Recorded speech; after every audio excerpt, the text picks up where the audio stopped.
Hey guys, welcome to Circle of Iron. Tonight we're going to be talking about Assault on Precinct 13, 1976, John Carpenter. This is one of my favorite movies of John Carpenter's. It's definitely top 5. I love it. So we're gonna dissect the crap out of it today. No ads. We're just gonna kind of get into it. I just want to give everybody updates on what's coming up. Tomorrow, of course, Sean and I, we're back for Earth's Mightiest Mondays. We got Thanos versus the real Captain Marvel, not the fake one. That's going to be pretty damn awesome. And we can see Thanos there saying, "You die." He's got a different color scheme, but that's okay. We'll forgive him. This is like the early appearances. A lot of great action with the Avengers, like charging and assembling and all that good stuff. So that's going to be tomorrow at 7 p.m. Eastern, Earth's Mightiest Monday. Tuesday night, Terror Vision, one of my favorite movies, man. Dead Heat, Joe Piscopo, Treat Williams, and I guess a special appearance by Vincent Price and a few other actors. We're going to talk about this on Pete's channel, which is Wrestling with Horror. So make sure you're subscribed to Wrestling with Horror. That is the link to Wrestling with Horror is in the description of all of my videos, and I'll be co-hosting with him on that on Tuesday. So looking forward to Dead Heat.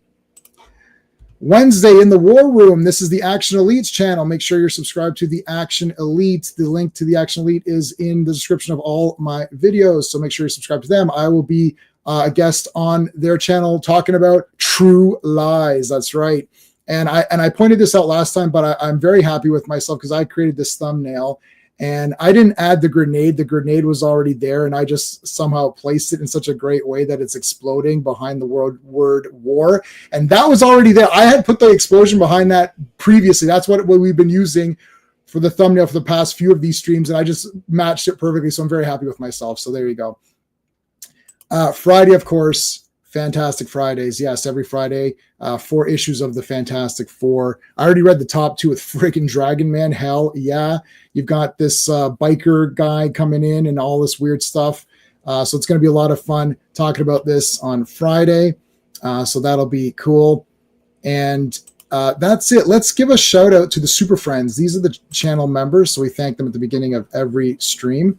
So a big thank you to Dan, Sean, Steven, Brennan, Mark D, RR, Philip Story, Digger Jim, Quagnar, Just Joe, GT, and FK. We always thank Clobbering Times. I think Clobby would have liked this movie. I think he would have definitely liked this movie. I feel like this is like a Clobby movie. I'm not sure. I'm not 100% sure, but it definitely feels like one to me. So there you go. So thank you to all of the channel members. Appreciate you guys. Let's bring everybody in. We've got a pretty good lineup today of folks here. I don't have intros for everybody, so we're just gonna do the regulars first, and then we'll get the special guests on. Hey, Sean. Vincent Price said no to nothing. So any offers, I'm in. I'm in. Listen, I'm Vincent Price, and I'm in that movie. Just film a bunch of random stuff for Hilarious House of Frankenstein. I'm in. Oh man, he's great in that. Awesome, yeah. All right, so there's a lot of people, so I got to scroll to see everybody. So I almost couldn't find you. I was like, oh shit, where's Sean? It's like I've got about 2 seconds before his intro ends to find him. Okay, so now let me find the person for. Okay, we'll get Steven in here first because I still have his intro. So, hey, Steve. Hey, J-Man. So Vincent Price is pissed off at Thriller because he didn't get royalties from it. Apparently. You didn't get royalties, yeah. Hey, there's that new Michael Jackson, some kind of movie coming out. It's called Michael. Yeah. It's been in the making for years and years. There's a play, Michael Jackson play. Oh, well, I just saw the trailer for Michael, and I just saw the trailer for Falcom All. Have you seen that? No, it's I don't know what that is. It's Falk, F-A-C-K, Ham, space Hall. But it's a British thing. And it's it starts off with like the big guy shooting the pheasants or whatever. So they shoot the birds, like, good shot. And then the guy shoots another one, it's a good shot. And they shoot one, it's like a sheep or something falls out of the sky. They're like, oh, good shot. So it's like one of these super random, like, kind of Naked Gun style comedies. Yeah, it looks hilarious. My wife turned me on to that one. I was like, this looks really fun. It's all the British actors. It's like every British actor is in it. Yeah. So yeah.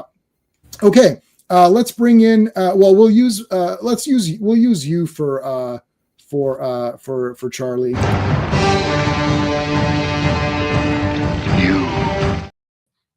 Yeah, Hey. I'll take Conan anytime. Yeah, I had to make room. You can only have 100.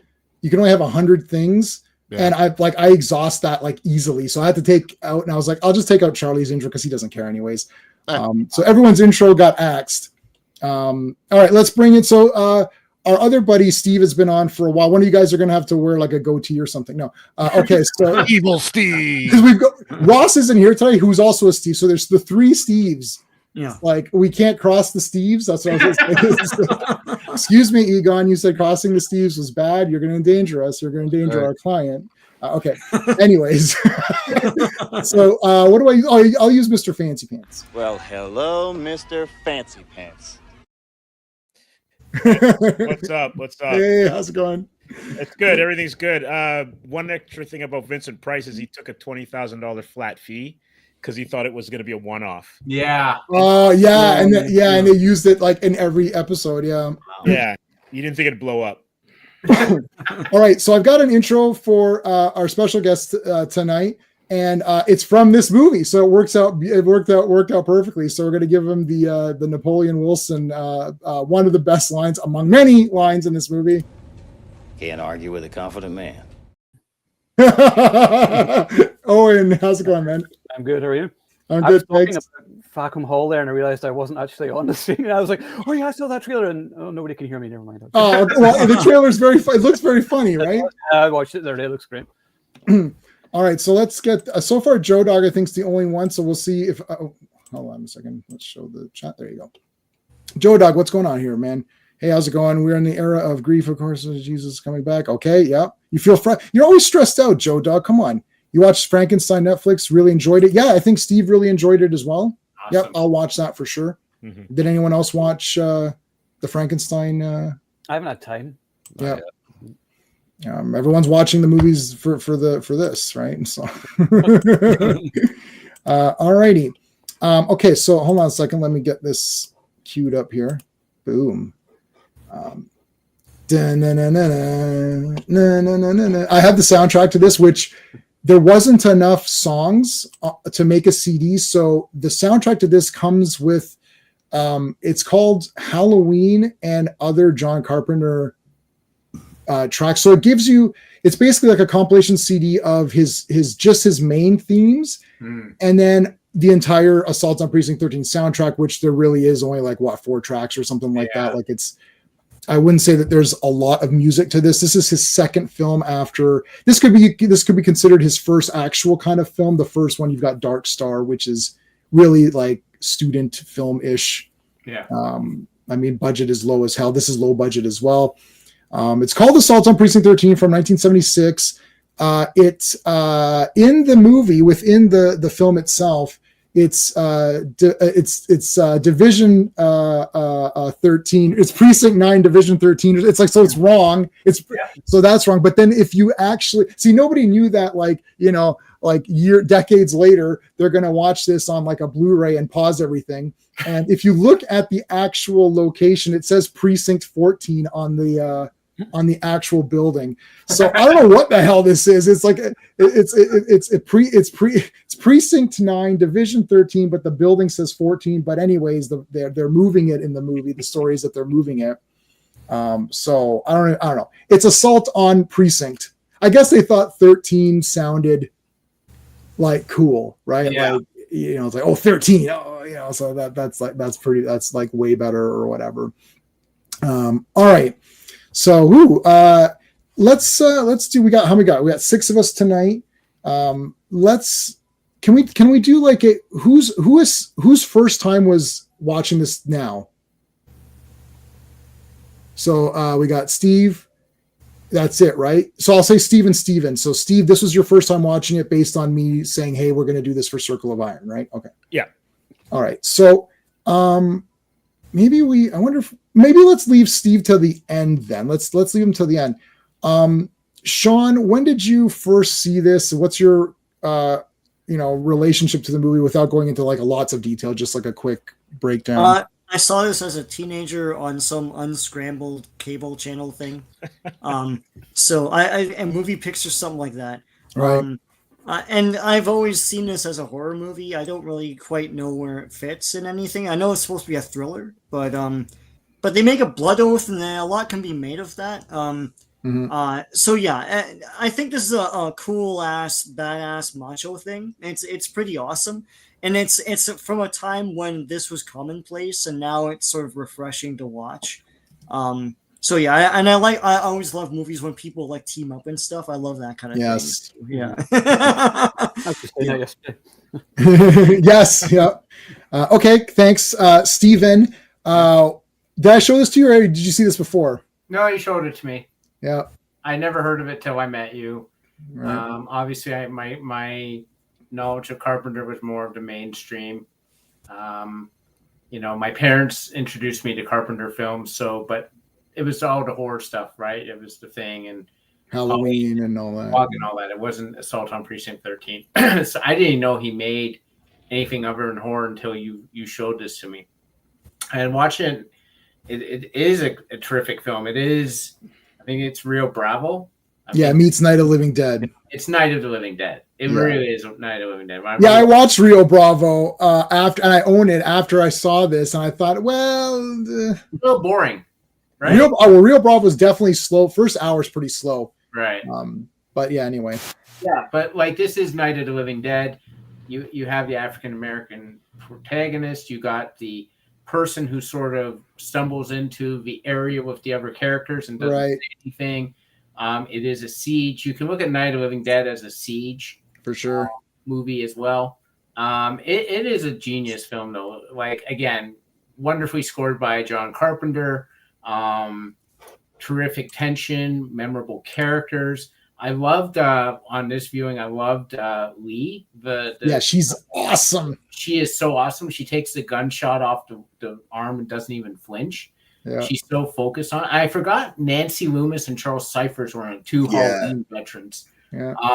And Nancy Loomis is basically the skeptic in the crowd. Every line she has, pretty much at the end, is like, "Why aren't we doing this? Why aren't we doing that? Why aren't we doing this?" You know, it's that schmuck in role double Z who's probably thinking that, and the critic in the theater, and she ends up getting killed because of her skepticism. She doesn't partake in it, and she ends up being the first one killed of the core five. Tony Burton's in it. Love Tony Burton. Of course, he was Duke and Rocky. So it was cool to see him in this. But obviously, just a terrific film. I did forget, A, how short this film was. It's only 91 minutes. And B, the siege is really the second half of the movie. There's a lot of setup to get to it. So we'll go through it in more details. Okay, so we're Charlie. I saw this early on. Dad had sent me over with a blank videotape to my buddy's house that had satellite, and he had said, "I want these movies." And it was Christine, Assault on Precinct 13, and I want to say it was another John Carpenter. Might have been even Escape from New York, because Dad liked those movies, and he's like, "We can get them for free. Just give him the tape." Right. So it's when I first got to watch those. So I watched Assault on Precinct 13 early, completely forgot about it, and honestly, I didn't revisit this movie till the remake came out, and I watched the remake going, "Oh wow, that was actually pretty good." And I was like, "Well, I need to rewatch the original, see how close it was." Going, "Wow, that is not close at all." They should have just called that new one something else, because it's so different that it may as well not even be a remake. Actually, Ghosts of Mars is a remake of Assault on Precinct 13. But anyway, I mean, it's really close to it. So yeah, that's pretty much my quick history with it. I think I've only ever seen, this is like maybe my third time watching this original movie. Okay. All right. So Steve, we'll come back to you. We'll save you to the end since you haven't seen it before. Owen, what's your experience with this one? I've kind of always known about it. I don't remember the first time I actually watched this. It's one of those movies that's just always been part of my life. Like this, An Escape from New York, or just movies that I just grew up watching. So it was Big Trouble in Little China, Halloween, The Fog. Like John Carpenter, still pretty much my all-time favorite director. But yeah, it had been a few years since I had last watched it, so I'd forgotten about it, and it still holds up as well. So yeah, I'll look forward to going over a few points when we get to that. Yeah, so we on Circle of Iron, we basically watch the movie and like it's basically commentary, but we'll chapter through kind of a thing. All right, so Steve, okay, so I messaged you. I was like, assault, let's do it. what happened? What'd you think? It was great. It's not what I expected. But it's also like it's definitely a movie of its time where the pacing, it's definitely got Carpenter all over it, and I just enjoyed kind of like, I guess, a less sensational form of storytelling that this film has, where things just kind of play out and characters get their moments that then lead to other moments without having to have something, some sort of a set piece or something kind of kick stuff off. And it was also interesting seeing some of the actors, because like I think it's Kim Richards who plays the young girl. Yeah. So she's on Real Housewives of Beverly Hills, but I, being a big Magnum fan, remember her from an episode in the 80s. Nice. Right? And I would have been 5 when this came out. So it would have missed me. But also with things like Fort Apache, the Bronx and stuff, I'm surprised I didn't roll back into this. But I guess I was too much into Star Wars and stuff. Right. Yeah, I was -1 when this came out. So, yeah. But okay. So I saw this. So I babysat a couple of kids, my neighbors, and I'd show them all kinds of cool movies because I was the only person who knew what good stuff was in my entire family and pretty much in that entire neighborhood. So I would show them stuff, and then they called me once. They said, "Have you seen Assault on Precinct 13?" I was like, "Yeah, it's John Carpenter." No, I never saw it. And he had watched it off of like pay-per-view on his own because he's like, "Well, you keep showing us these John Carpenter movies." And this kid's like, 12 or something or 13. And he's like, "You keep showing us John Carpenter. I saw his name, so I watched this one." And he's like, "It's so awesome. You're going to really like it." I was like, "Oh shit." I was like, "Okay, I got to find this." So my grandfather, this before I had a car, there's a video store going out of business. So anytime a video store would go out of business, they'd have the going out of business sale, selling off all their tapes. So my grandfather drove me down to one, and I grabbed I think it was this. I'm a bit fuzzy because we did so many of these. I grabbed this and I think either They Live or Supergirl, like something like that. Like those three all kind of came around the same time. We may have gone to another store at the same day or whatever, but so I came back home and I watched Assault on Precinct 13. I loved it from that moment on that tape, and I've loved it ever since. It's just one of my favorites of his. I love it's definitely 2-act structure. Steve said, you got your first but everyone gets together. So let's take a closer look at it. So Assault on Precinct 13. This is the movie credits, right? Where John Carpenter did this for a long time. Full black screen with one color credit, just the name with music over top. With New York, he did it. With Halloween. Halloween was a little bit more creative because there was the pumpkin and stuff. I think The Fog probably did this. I think Thing probably did it. I think Christine probably did it. I don't remember if Christine did it with just the blue font or whatever it was. So I like this font or not font. I like this format of black screen credits with some cool music. It gets you into it. This is the post overture. They don't do overtures anymore. So this was your compromise. You got kind of just a score with getting into the movie. So now you're slowly getting into movie mode. I know movies now do the TV style credits where the credits are sometimes going over top of the footage that you're watching, but I always preferred this style. Anyway, so yeah, Charles Cypher, Nancy Loomis. Nancy Loomis is speed kills. It's this is before Halloween, right? So yeah.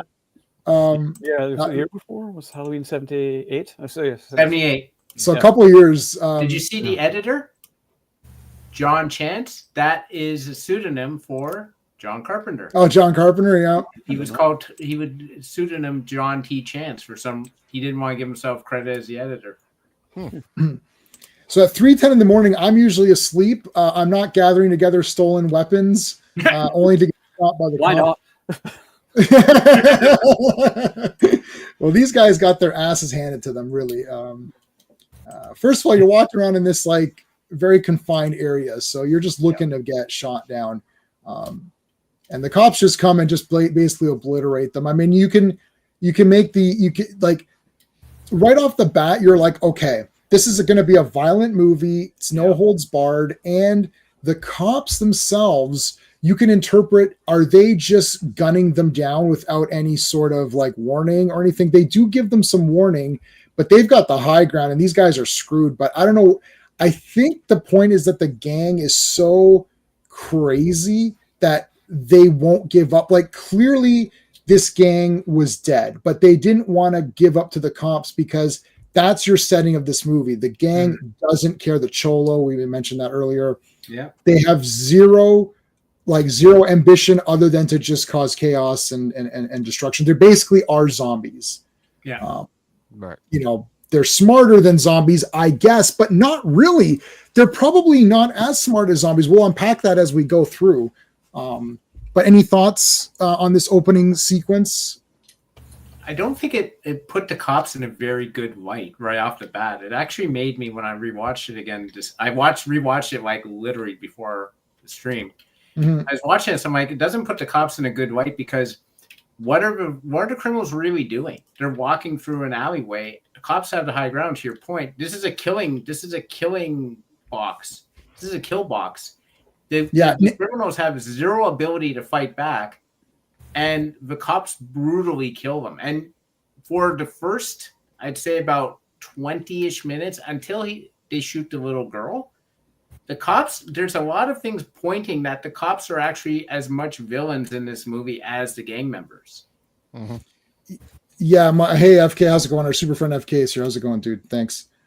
So if you listen to the radio background, the gang got their hands on lots of machine guns and weaponry, and the cops tried to like come and pin them down. They did give them warning.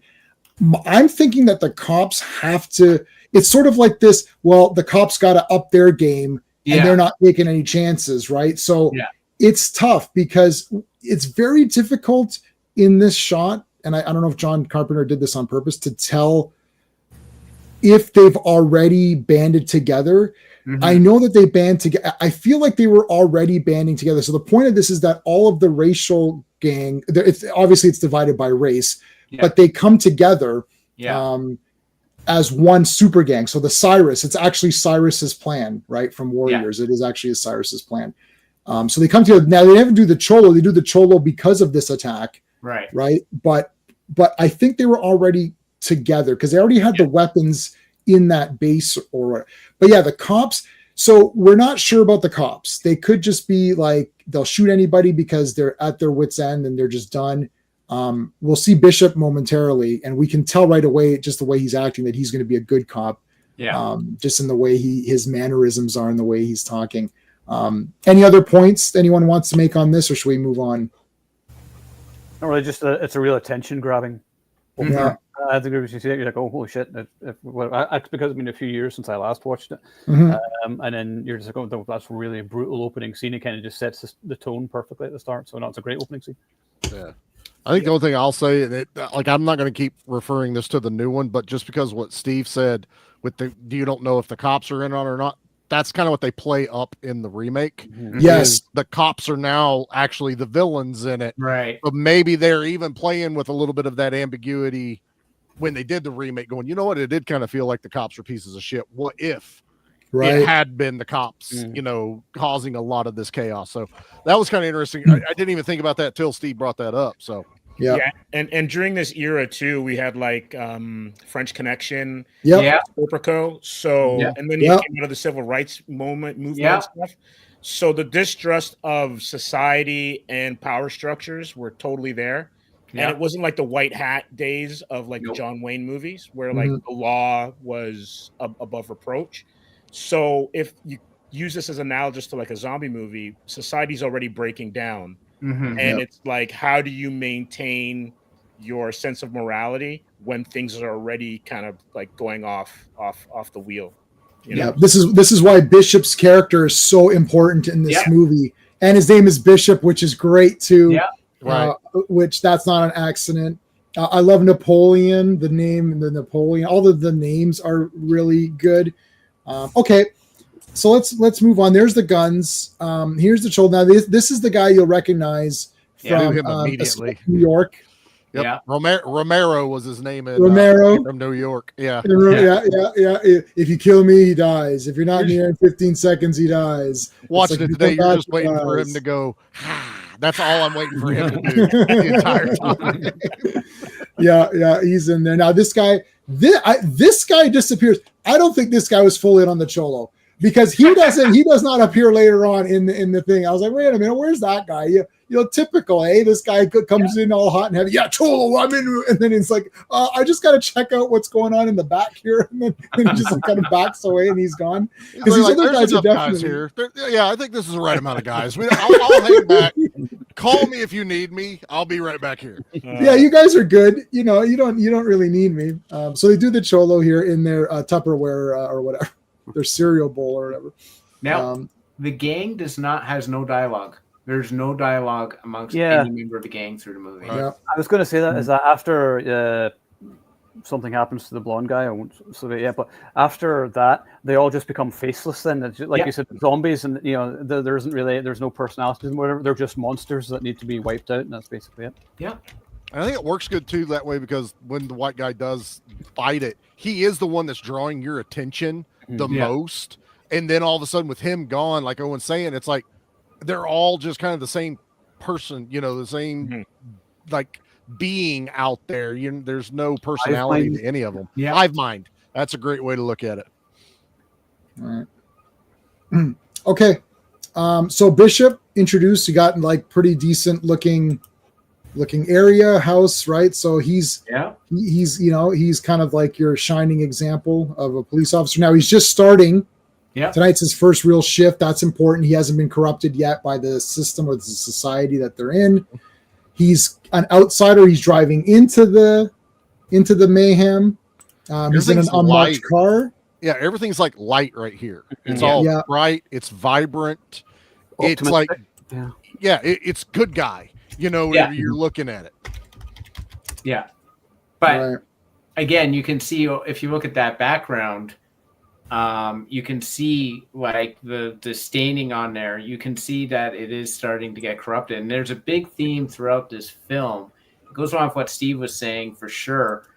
But there was also a real play to take down how we have always viewed Hollywood. If you think about movies like Chinatown, where it's literally taken the underseat and the underbelly of LA and the glitz and the glamour. And this movie especially shows the rougher parts. It's in Anderson, which is a ghetto, and it just literally is showing like how Los Angeles itself is starting to break apart. And it's weird for a movie like this to show Los Angeles in this light. Like it's not Rodeo Drive, it's not the La Brea Tar Pits and all the things like Grauman's Chinese Theater. It's the grimy underbelly. And you start to see that more and more in the 70s with their films.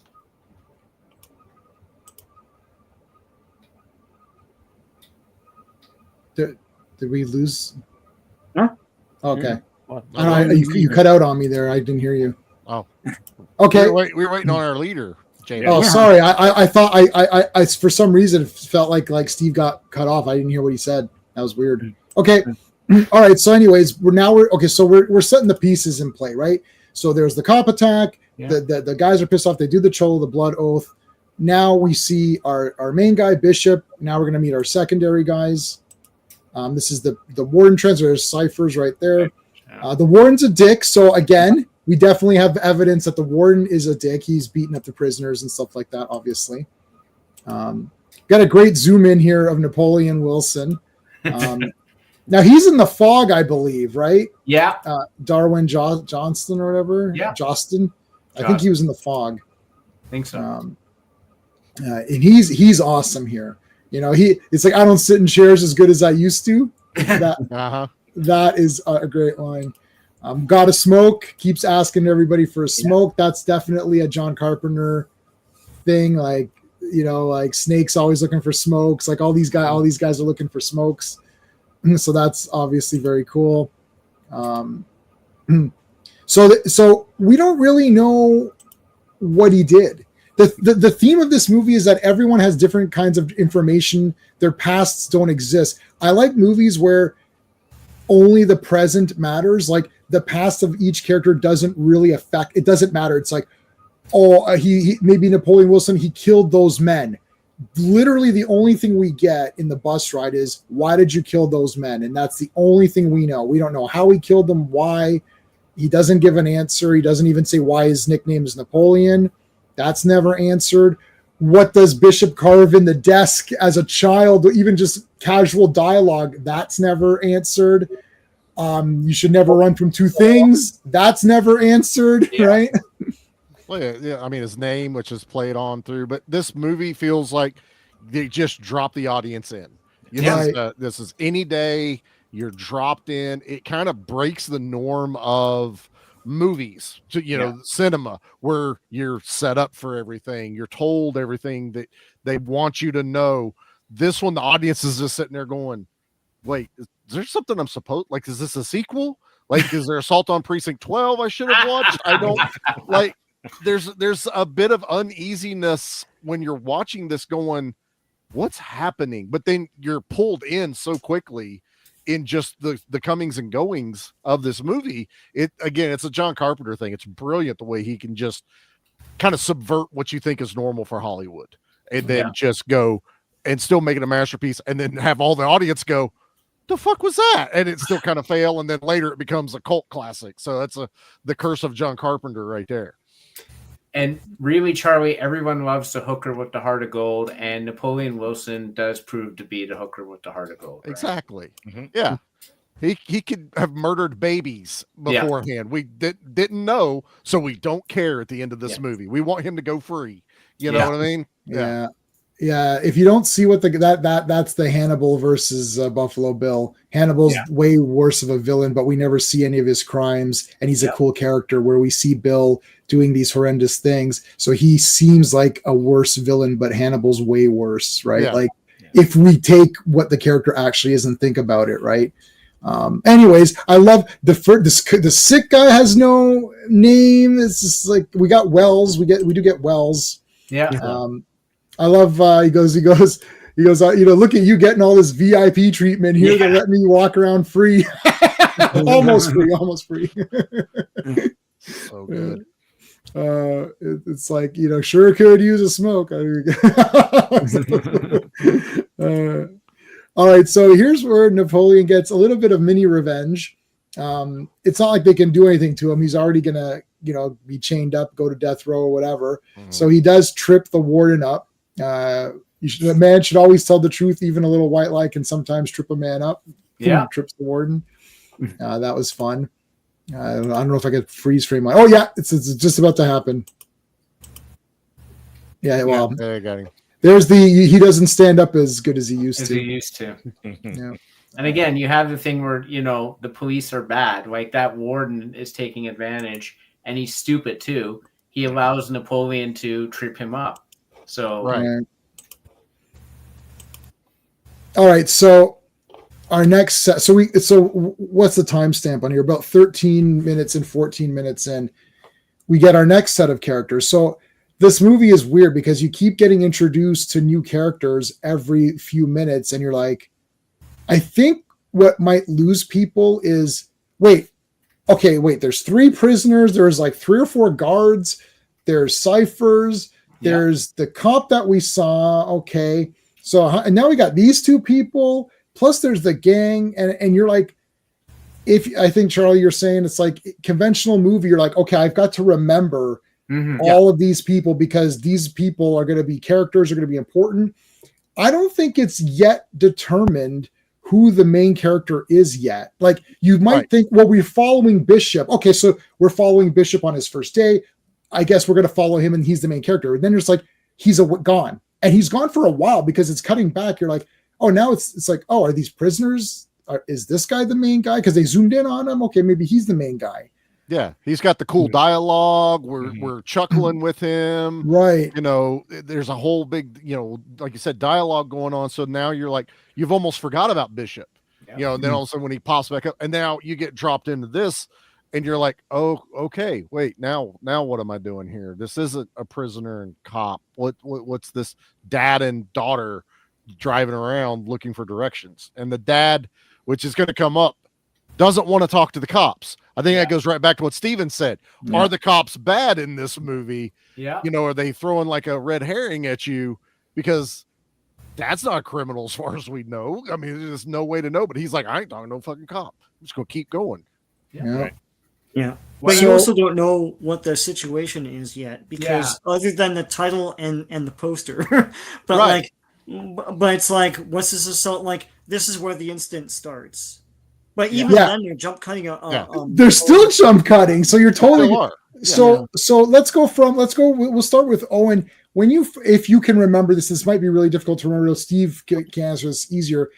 Owen, when you first saw this, do you remember like thinking, "Oh, there's this little kid," and when the inevitable scene pops up where she gets the ice cream from hell?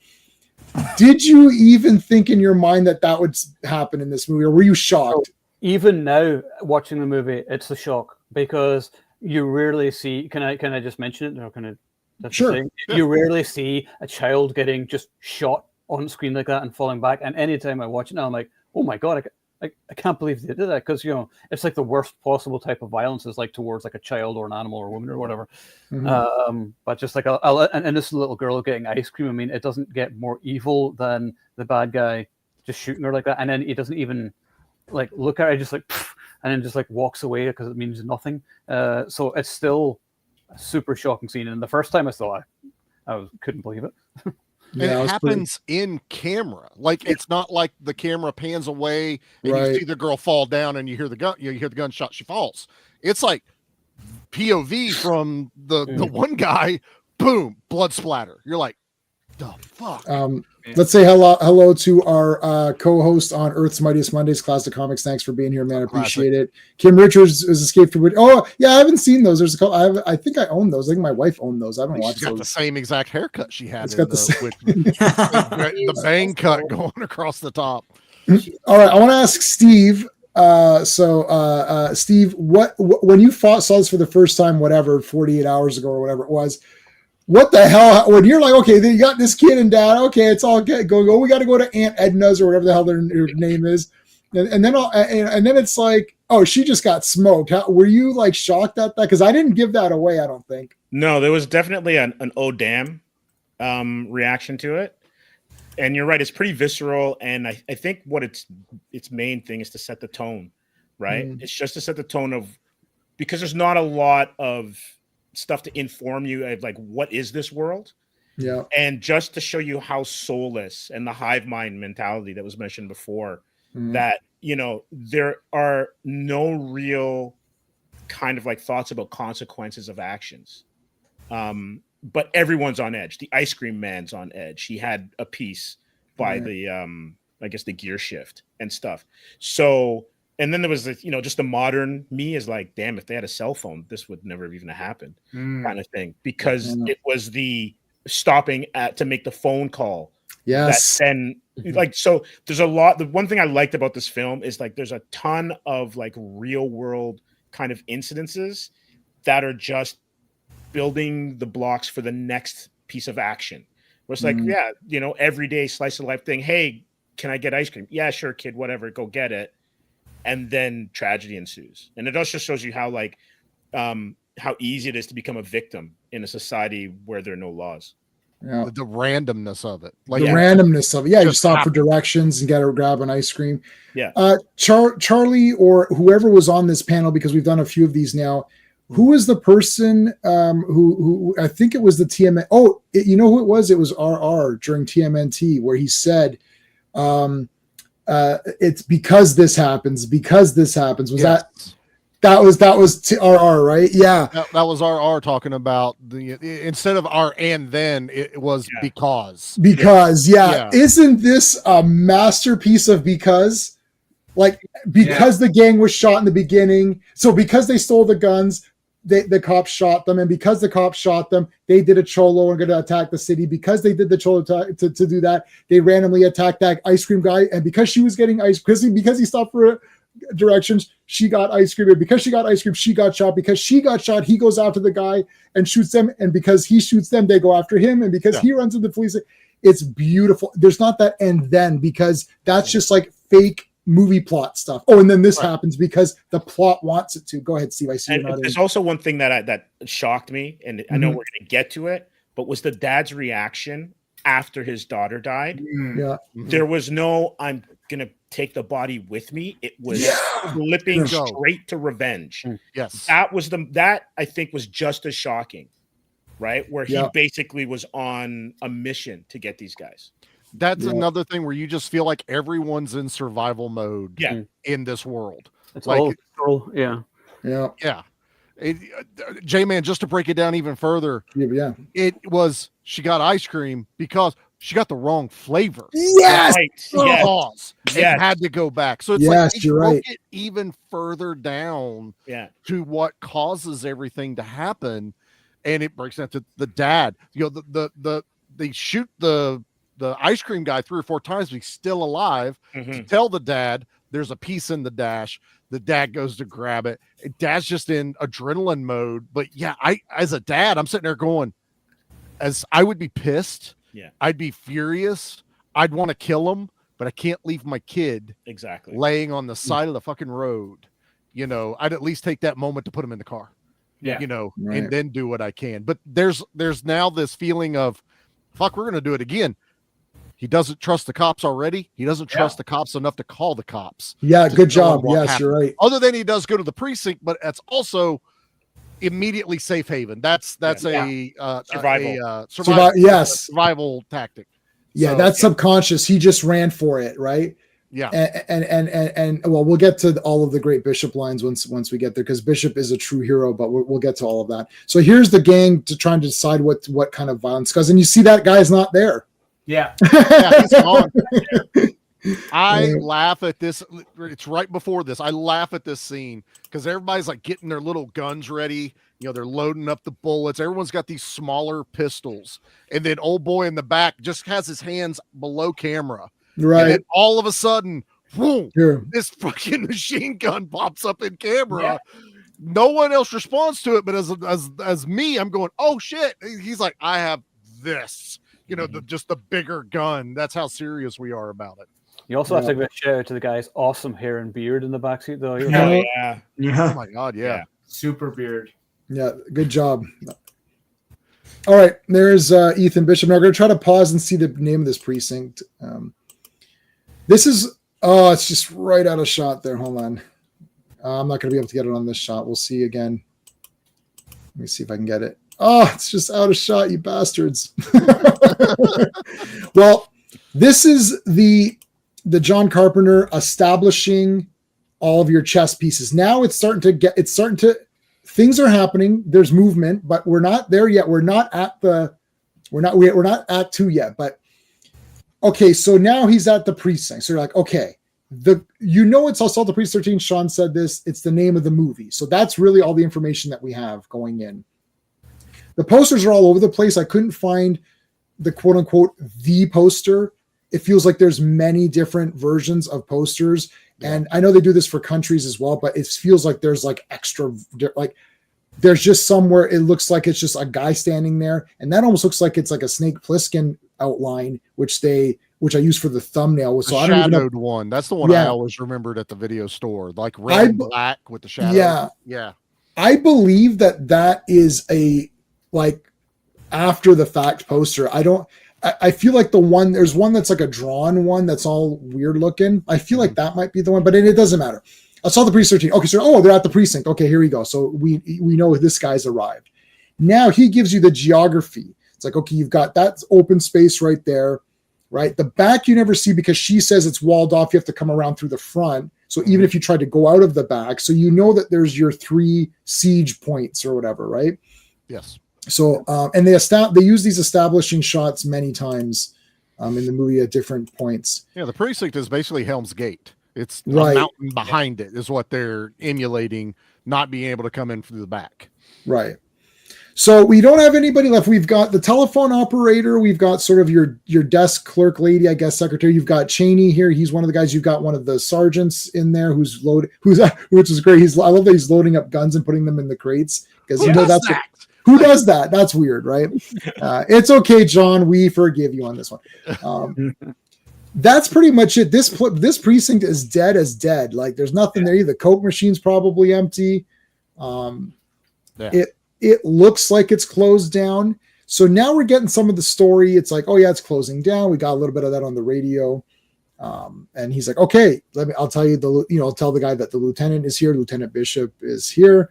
You meet your players. So again, we're not sure who's going to be important here. So again, people, a normie audience is like, wait, now there's more guys. Yeah. Because it's like, hi, I'm Lee. Oh, hi, I'm whatever. It's like, okay, shit. Now we got all these other people to deal with. So it's like, now I got to remember all of them. You're not going to need to remember too many characters. in about 15 minutes, you're not going to need to worry about who's who anymore. That's the brilliance of it, though, too. But also, you're looking at this going, man, this was a really low-budget movie. There's a lot of people in this low-budget movie. He solves it. He solves it really quickly. Yeah. He solves it, yeah. So this is your indication that the cops are not the bad guys. They are simply abandoning the community and abandoning the neighborhood. Right. They're moving out. And that's why no one trusts them, because they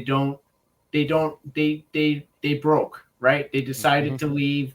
They're leaving the community, and that's it. And they're leaving them to their own devices. They're too difficult for them to police. So they're like, we're moving it out. We're going to move to this other location, and that's it. And that's why no one trusts them, and you'll see that more later on when the cops do come for them, but we won't get into that. But like, this is really the reason. It's not the individuals, people, because you can see here Nancy Loomis, she's kind of like, yes, it's over on the other. Like, they're all just the administrators in that. It's really the higher ups who are causing them. And you can see the frustration even with the front desk clerk. It's like, yeah, you're here. We're just going through the motions. Yep. Yeah. We're moving. We're getting the hell out of here because we can't do this. Every time you see cops, you usually see them in groups, and every group of cops has one good one and one bad one. Yeah. Because Cheney here obviously doesn't care that much. Later, as you were alluding to, the two cops who are searching for we got a war going on. We can't find the damn thing. Yeah. One of them's pretty like, we don't need to check there. Let's just just check and go. And the other guy's like, no. So that guy's the more like dedicated cop. Dedicated. One is disbelieving you. Yeah. Right. Yeah. One just doesn't care. Yeah. Yeah. It's like, why are we bothering? Like if we can't find something, nothing's going on. Right. Yeah. That's a good way to say that. Okay.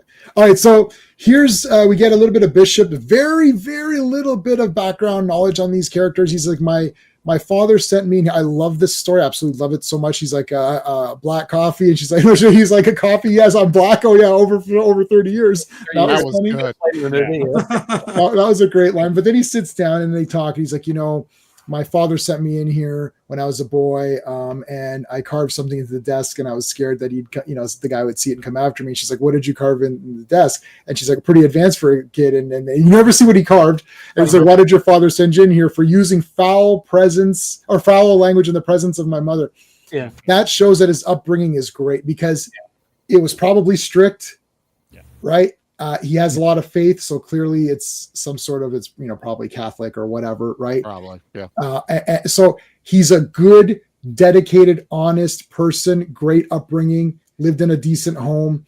He's from the outside coming here. He's going to be the hero just based on the way he's been communicating, which is very smiling and happy and good afternoon, or, good evening, everybody. Mm-hmm. Very polite. He's going to be the good guy. It's very obvious. This is the only character for sure right now. What time is it? 20 minutes in. And we've got him established. He's Alex Murphy. He's the only person who's nice to Napoleon all the way through. Yes. Yeah. Responds to him. He doesn't ignore him or treat him like a piece of shit. He speaks to him like a human being from the start. And when you think about when this movie was made and the political kind of like strife in the States, Bishop would have been marginalized when he was a kid, right? Yeah, for sure. So he's all about giving everyone the benefit of the doubt. Yeah. And so don't judge me by who I am. And when you think about it, he's marginalized, and he's the only, if I'm not mistaken, the only black cop in the movie. Yeah. So he decides to go with what would be the construct of law to create order that he may not have had. He may have only had it in his home. He may not have had it outside of his home. So he's trying to rebuild society, or at least contribute to it kind of maintaining some sort of structure. But everyone else has given up. Yeah. Right. Yep, good point. I want to say hello to Skeptic, buddy. How's it going, What's man? up, It's been a long time. We're doing Transformers next weekend, buddy. You get your ass to Mars next weekend. We're doing Transformers. Hey guys, hope everyone's well. Yes, your schedule has been all night person, so it's usually sleepy to watch. Okay, well, wake up. This is Assault on Precinct 13. We can't have any. You don't have can't to have any bullshit. You can watch it tomorrow. You know, it's on YouTube, man. You know, Yeah, but live it's always better live. Trust me. let's sit here like talking about Bishop on this. I just realized this is basically how Alex Murphy walks into the Detroit precinct and RoboCop. Yep. You know, he's very, happy, friendly, talking to everyone, and they treat him the exact same way he's being treated in this one right here. Yeah, so it works out really good. My whole thing, I know it's probably going to come up in a little bit. Doesn't he say something like why he's even on this actual detail, but they don't tell you exactly why he's on this detail? No, we don't. They're like, someone just wanted to give you something special for your first night out, right? That was it. And he's like, that got around fast. It's that got around fast thing. I'm like, what the fuck did you do? Like, what am I missing here? But again, we're never going to find out in this movie. So Steven mentioned Lee earlier. Kazar. Oh, Kazar's awesome. Have a movie. Oh, that would have sucked ass. I don't even need to see it. Okay, let's talk about Lee, and we can talk a little bit about. I hate using these buzzwords that people use now because they use them in a way that is just stupid. But I'm using them in a way that's genuine, which is, kick-ass, strong female, and strong because she is female. She's dressed up nicely. She has her hair all nice. Napoleon will find her attractive when you meet her. As you see her character and her like nobility, her like strength of mind, her ability to take a shot and not flinch over it, not even blink. She blinked. Doesn't even blink. She embodies everything that like a female character that is awesome should. To me, I think of Valeria from Conan. I think of whoever you want, your Sigourney Weaver character. Like Sigourney Weaver. If anything, she plays it more Terminator-ish than she does anything else. I went. That's how she chose to play it. Right. And from what I read, she wasn't happy with it, but John Carpenter's like, no, it's perfect. Yeah. But she feels very cold, but you like her. It's a weird dynamic with how she's playing her role in this, because you're like waiting for her to just be like this bitch, that you're gonna hate her by the end of this, and you don't. But she keeps that same persona all the way through this movie. Yeah. Yep. Carpenter's always done that though. Like he always makes like his female characters have always been like likable for the most part. Yeah, like Adrienne Barbeau and she's awesome. Like that. Yeah. Yep. He's always been good at writing female characters. Yeah, Leah's awesome. Hey, Angry Gamer, how's it going, man? Thanks for coming on. Leah's just, I just love her. She's the best. She's amazing. Immediately, it's like, hello, Lieutenant, I'm Lee. Like, very, very nice voice, calming. Like, she's not being, again, Napoleon, she's cool with him. Bishop, when he asks for a smoke, we'll get it. Let's get to that. We're getting ahead of ourselves. Okay, I'll get to that. Let me, Okay, so he gets the coffee. Thanks for the coffee. Very polite. Goes to see. So here's your guy talking. Now this is the setting up of the neighborhood. We've had every 15 minutes we've had a crime committed. It's not even 8 o'clock yet, so clearly it's going to be a shitty time.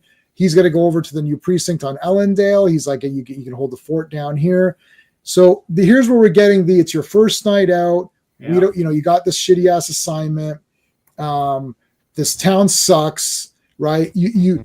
Lee mentioned it in her dialogue with Bishop just a minute ago, where she's like, oh, this town is really bad. Obviously, someone was able to get you out of this town before it corrupted you, because she sees that Bishop has not been corrupted or he hasn't lost his soul, and he says, no one took me out of Anderson. I walked out, which to say, again, he's a self-made man. Yeah. Right. Just think about this. If we just take a pause for just 1 second, 22 minutes in, and we already have so much established. In the next 10 minutes, we're going to have almost everything established. But movies today are so long, 2 hours plus, 2.5 hours plus. 2 hours and about 15 minutes is average movie length now, right? So we hit 2.5 many times. And in 2.5, we're not even getting close to everything being established here, except in this movie, you got to pay attention. to dialogue. There's no random dialogue. There's no random scene that goes on too long. Once the scene's purpose has been established or the dialogue has been established, we cut to the next available thing. It's like learn about Bishop, learn about Lee, next shot. Okay, Bishop, come in the office. Boom. They could have continued talking, right? Because he's still drinking his coffee. Oh, what else is new? What about you, Lee? What have you been up? What do you do here? We don't even know their we don't even know what they do in the thing, because it doesn't matter what they do. It's not going to matter in the story. Everything in this movie is just for the story and enough to know the characters. We don't need to know every detail. No keys. Yeah, anyway, so 22 minutes in, right? A lot has already happened. It doesn't seem like a lot has happened. I think when I've showed this to people, I've always told them, I said, you're going to have to give it half an hour, and you're just going to, until once the girl gets shot, you're stuck in this movie. You're hooked. You're like, oh shit. Okay. What's going to happen? Up until then, I can see people being like, well, John Carpenter himself said, I would have cut it a little bit quicker, but I'm not bored at all in this movie. I think it's awesome. No, it does take multiple watches. I would say, like, a very first time, you're probably like, oh, what do I feel about that? But the more you watch it, obviously it gets better and better. Yeah. You know what, Charlie, I think I might agree with you on that one, because see, yeah, I know I've shown other people and they're kind of like, yeah, it was pretty good. It's like one of those, like it's a grower. Like we use that, it's like, it's a grower. You got to watch it a few times, but not me. I loved it instantaneously. And the 12 or 13-year-old kid, whatever old he was, who he didn't recommend it to me. He just, saw it because I knew about it. He loved it. So it's like, but I had also shown them so many of these kinds of movies that they were used to it. Like, right. The slow pacing was used to it. It's a slow pacing, but everything, you can't cut anything. Now look at this. This is scary. Sorry, Owen, go ahead. I wouldn't say it's slow. I think it's just tense from the start. Like, it seems like this, and like this is just a grown-ups movie. That's the thing. It's like, but just it seems like this. Like, this is a disturbing scene because he's just randomly pointing at people, and he's just going to randomly kill somebody just for the hell of it, and there's no reason. So, like, I am never bored with this because there's just this constant underlying tension. What are these people going to do? And it's building up the gang members, particularly the way they're driving back and forth. Yeah, it's intimidating just by driving past, and the ice cream guys were like, "Oh, wait a minute, something's going on here." So, no, I don't think it's slow. Yeah, it's not slow for me either. I mean, like, I don't know, but Sean and I knew a guy. I won't say the name. This is back in our Rogers days, where it came up to us like, man, I just watched Star Wars 77. Man, that was slow and boring. Nothing happened. And we and Sean were like, we actually did like one of those fake movie double takes where people like, you're like, where people go like, oh, whoa, and it's like a fake. You're like, oh, that's just like a fake movie. We did a real one. We're like, what? Huh? And I was like, what are you talking about? He's like, yeah, that was super boring. I was like, but it's shooting immediately. Like, it starts off with shooting. We're like, what is that? I think, Sean, maybe you don't think. I think that's where I first realized that pop culture and humanity is effed. It's like, we were encountering a new generation. That was the first time that happened with me, and I was like, "Oh shit, what's going on? What is going on? Oh my god!" Anyways, this is crazy. What a cheap and effective way to create tension. All he did was put a little crosshairs, and now they just move the camera around. You're like, holy shit, are they going to shoot this woman? She's doing nothing. She's clearly just getting her groceries or whatever. Completely random. They don't care. They're not, I guess they're equal opportunity because man, woman, race, whatever, they're going to just kill anybody. They don't care. So this is crazy. Like, and then what saves that woman, I think, is the sound of the ice cream truck. Mm-hmm. And to do that, because ice cream truck is still an innocent thing, right? Like, kids come and get ice cream, they're happy. It's like, let's destroy something that has some purity to it, like, and that's their thinking. What pieces of crap? And don't you think it's ironic that the ice cream truck saves the old woman but causes the young girl to die? Yeah. Oh man, Steve, good call. Yes. Oh shit, that's a good one. Yeah. Damn. Well, also he's off, but he never turned music off. Yes. Threw everyone to it. So there's the zombie take of making noise, Yes. drawing them to them. Yeah. Yep. Perfect. Oh, I never thought. I've seen this movie 4 trillion times. I never thought of either of those 2 comments. Good job. This is why we do Circle of Iron. That was the epiphany on the movie Circle of Iron, where we sat there and we dissected the crap out of it, and then all of us were like, "Man, Circle of Iron, that was awesome." It's like, what the hell happened? That was a damn good movie. Now I knew it was a good movie. That's why I recommended it. But we picked pretty good ones for this segment to die. Yeah, that's 2 great points. Never thought of that. Okay, so here we go. We're approaching the time. This is it now. Oh, no. Sorry, there's a segue. So this guy is sick as hell. So again, zombie reference, plague, sick, spreading of the disease, whatever. Wells is great here. He's pretty. I don't think I would have sat next to this guy. I would ask him to move. You just look at his face like, Jesus fucking Christ. No mask back then. So. I don't know. No mask. It's funny how you think that though. The guy's coughing, and I was like, "Oh my god, I just jump off the bus." I'll be like, "No." Owen forgot he was chained, and he falls flat. What do I hear? How about this? I mean, what does that say about me?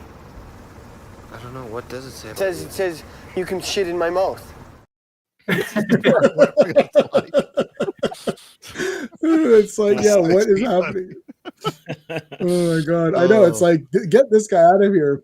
Yeah, 6 feet, eh? Like, get out of here. But we don't need to know. Like, they keep playing off like, oh, it was a cold. He'll be fine. Now we know it's worse. But all it is just a tool to get the bus to stop there. Stop. Yeah. That's all Exactly. that guy's job is in this movie. Yeah, because he's sick, he could be infectious, and because he's infectious, they have to stop the bus. And because they need to stop the bus, they need a location to drop them off. And what's the closest precinct? I can't imagine what the closest precinct would be. I don't know. Not the one we're watching right now, obviously. Obviously not that one. 3/4.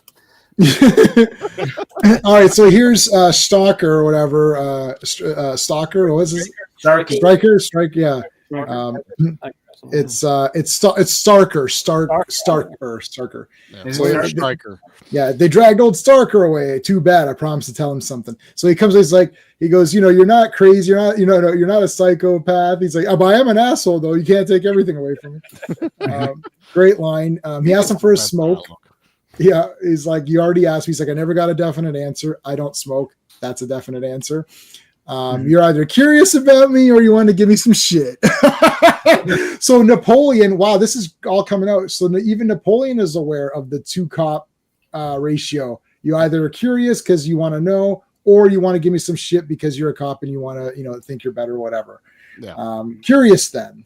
How did you come to be named Napoleon Wilson? I'll tell you sometime the moment I'm dying. Obviously, we're not going to see that. We never find out.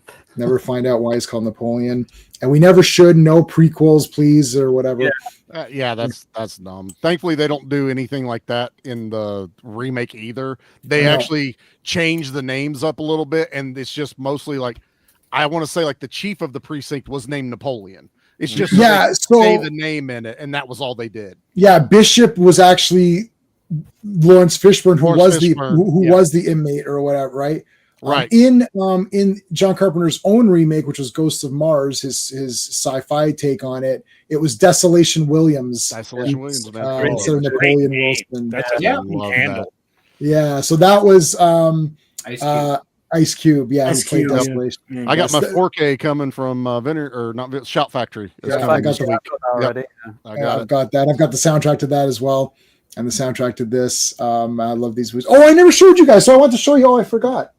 Hold on, I forgot. I just looked at it now. I gotta show you. So I do have this. Yeah. Oh hell yeah. That's cool. So you're pretty fancy, Jason, and then Austin Stoker. So I got this. I was so happy to get this because I love Bishop. I actually started writing a script for Bishop, calling the movie Bishop, continuing with Bishop's story, but like just him doing another thing. Right. No Napoleon. Like Napoleon would be mentioned or whatever. But I wouldn't have him get killed. I would be like, oh, he's still sitting in prison or something or whatever, right? But yeah, so this was from the during the pandemic where they were doing virtual conventions. Yeah. So you couldn't meet the person, but you could get them to personally autograph something for you, and they would send you a certificate. I don't need it. I mean, I've done a few of these. So they had Austin doing these, and I thought he's never going to come here. So I got it to personalize, and you could write what you want, like you would type in what you want him to say. So I was like, you got to say you're pretty fancy, because that's his big line at the end or whatever. I have moments. Okay. A preacher, a bishop. No, but that's interesting. A preacher came to see me and said, son, something about you got something to do with death. It's like, being real young, I believed him. Turns out he was right. He's like, that's no answer. He's like, I was like, why'd you kill those men? He just gives us, he goes, I thought it was pretty good.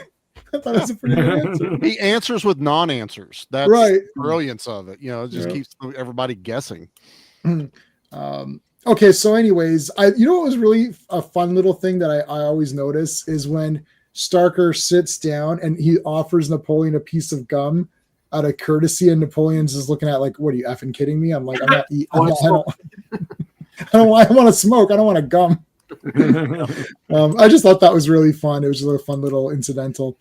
What's the closest precinct? I don't know. Let's see. All right, here we go, boys.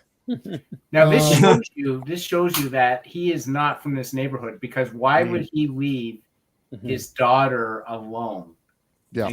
Like, there's no way he's part of this. And by the way, I was going to say, when he was driving, he drives weird. Like, he drives like the stereotypical scared white guy. He's like, like he's punched over that steering wheel. No one drives like that. Like, I always thought that was weird when I saw him drive. I'm like, no one drives like that.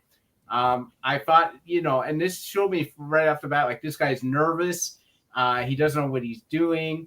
And now, like, he's left his child to go get shot by a freaking gang member. By the way, I was also going to mention, that's Kim Richards. We already said that. Kyle Richards' sister. Kyle Richards, of course, Lindsay from Halloween. Oh, I didn't know. Yeah, awesome. Looks like Pippi Longstocking's about to have real bad. Yeah. Well, yeah, and the thing is, they had to make her as cute as possible for the dramatic impact, right? Yeah. The father is lost. He's come to visit before. It implies that he's been to visit before, but he's completely lost. He can't ever seem to find that road, and there's always that thing's like, where's that street?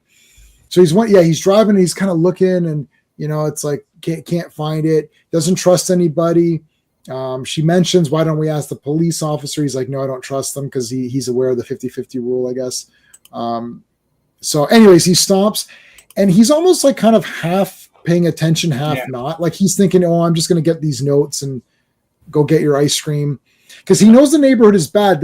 A lot of the dialogue is suggesting, he's like, I want, you got to convince your aunt to leave this place and come live with us.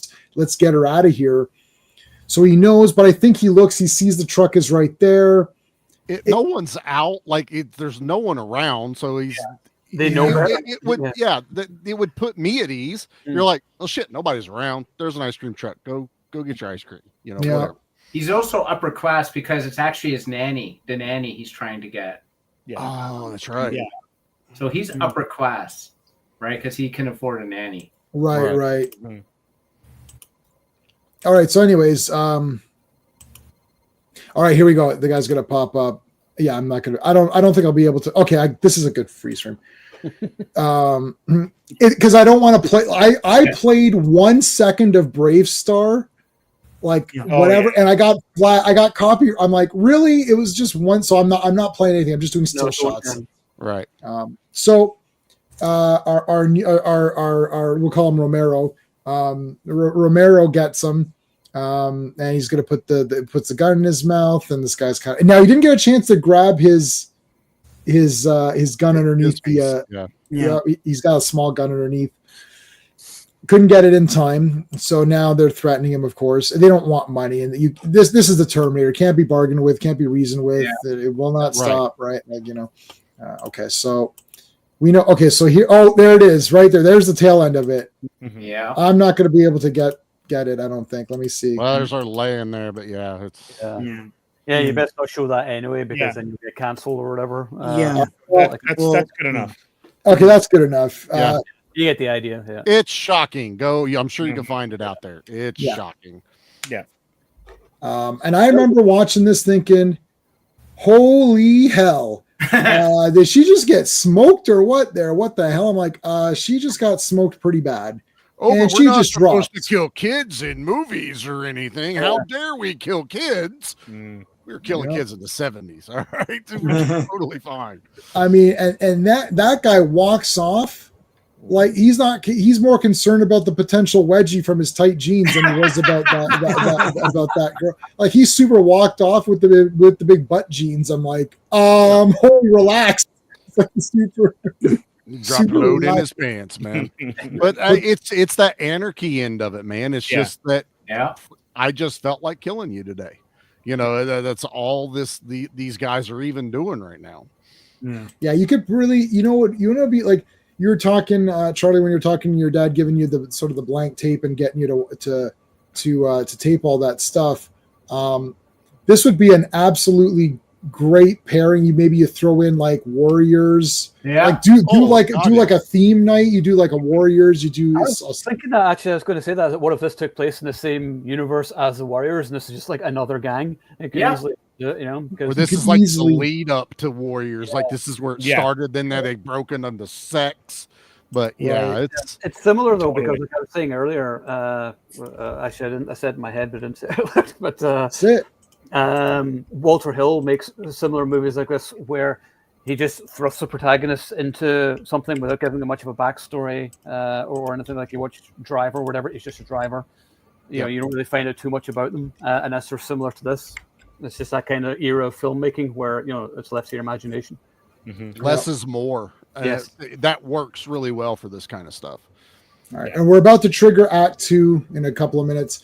Before we continue with Act 2 of this movie, I just want to tell everybody that if you're watching this on a replay, thank you for watching it. Thank you for being here live. If you're watching live, we're streaming this through several platforms right now. Every one of us on here has a channel or a website.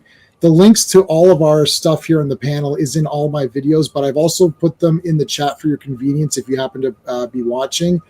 So make sure that you're please subscribe to Sean. Stephen has a website which he publishes. He's published many books. So his website is there. Charlie has a podcast and YouTube channel, so you can find Charlie's information on the links there. Steve as well from Comics Asylum, and Owen from the Action Elite. So these are my streaming friends that we all work together, and of course my channel. So if you happen to be watching on someone else's channel, please subscribe to me. I'd really appreciate it. I'm your host for tonight, and we do this every Sunday. So hopefully you guys can join us for other episodes as well. Okay, let us continue on. So we're about to trigger Act 2 would be him entering the police station. Your actual. It's like right around there, or even when the bullets first barrage onto the precinct. So Cheney, how about Cheney's death? I think him walking in is the catalyst. Walking in because they're introduced to the problem. They were introduced. Yes, Sean. Yeah. So Sean, we're Sean and I are getting and Steve too. We're putting on the big film school hats or whatever. Like, well, technically, it's this. It's like whatever. Just look at the timestamp. Whatever the one is perfectly in center. That's On a frivolous note, I do want the Ice Cream Man shirt. I think that's really awesome. It's a color shirt with like different colored ice creams on it. Awesome. Oh my God, Sean, this is actually disturbing. I actually thought that. I was watching this. I looked it up just now. I was watching this. I thought, man, that's this shirt. This is a good shirt. You know, I like it. You know when you've seen something too many times, you start to like think of weird things. Like the first few times you watch a movie, you're into it. And you're like, I gotta watch that again. And I've seen this like probably like 30, 40 times. So you watch it again and you're like, that guy's shirt, that's a weird shirt. I wonder if that shirt's available. I literally was thinking that, but I did that on Hollywood as well. I was like, I got to get a Champion shirt. I got to get that yellow Hawaiian shirt that Cliff Booth wears and stuff. Yeah. Those are all available. So yes. Yeah. Okay. So she's DED dead. Oh, there you go. That's a good shot right there. Yeah. There's peace. Yeah. Yeah. So here's like, there's a gun. Yeah. And again, Steve mentioned this, like if he had a modern cell phone, he would have just Wazed his way or whatever to find the nanny's house. He wouldn't have had to stop and do that. Right. Yeah. Well, then we wouldn't have had this awesome part. Now there's a deleted scene where he puts on a red headband, and goes, no, I'm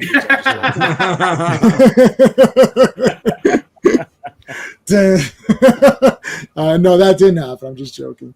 So he doesn't trust the cops. He doesn't go for the cops. He's just a civilian. He doesn't trust the cops. He is going to be the vigilante. He's going to be, Charles Bronson and go after them, which is insane. Right. Now, were any of you completely appalled by the idea that this chocolate bar was out? Give me a break. I was like, dude, what kind of ice cream man are you? What are you trying to pull here? He couldn't even get her the right ice cream, man. Yeah. Of course he's out of stuff, man. I hate when they're out of Super Kid, which is the rainbow one. Look, if I can't get my cross-eyed Ninja Turtle one, man, I'm pissed. That's all there is to it. You know what? Hold on, Sean. You know what? Them always being out of that got me off of that.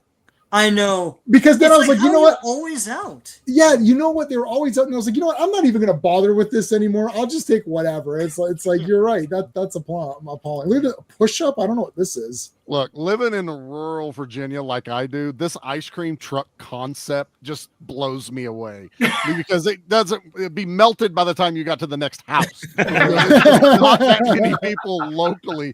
We get what we called the Schwann's man who would bring frozen food to your house, but an ice cream man, that's just straight out. I don't understand this Hollywood concept of an ice cream man. You know what's really disappointing? When you hear the ice cream truck and then you scramble to get money.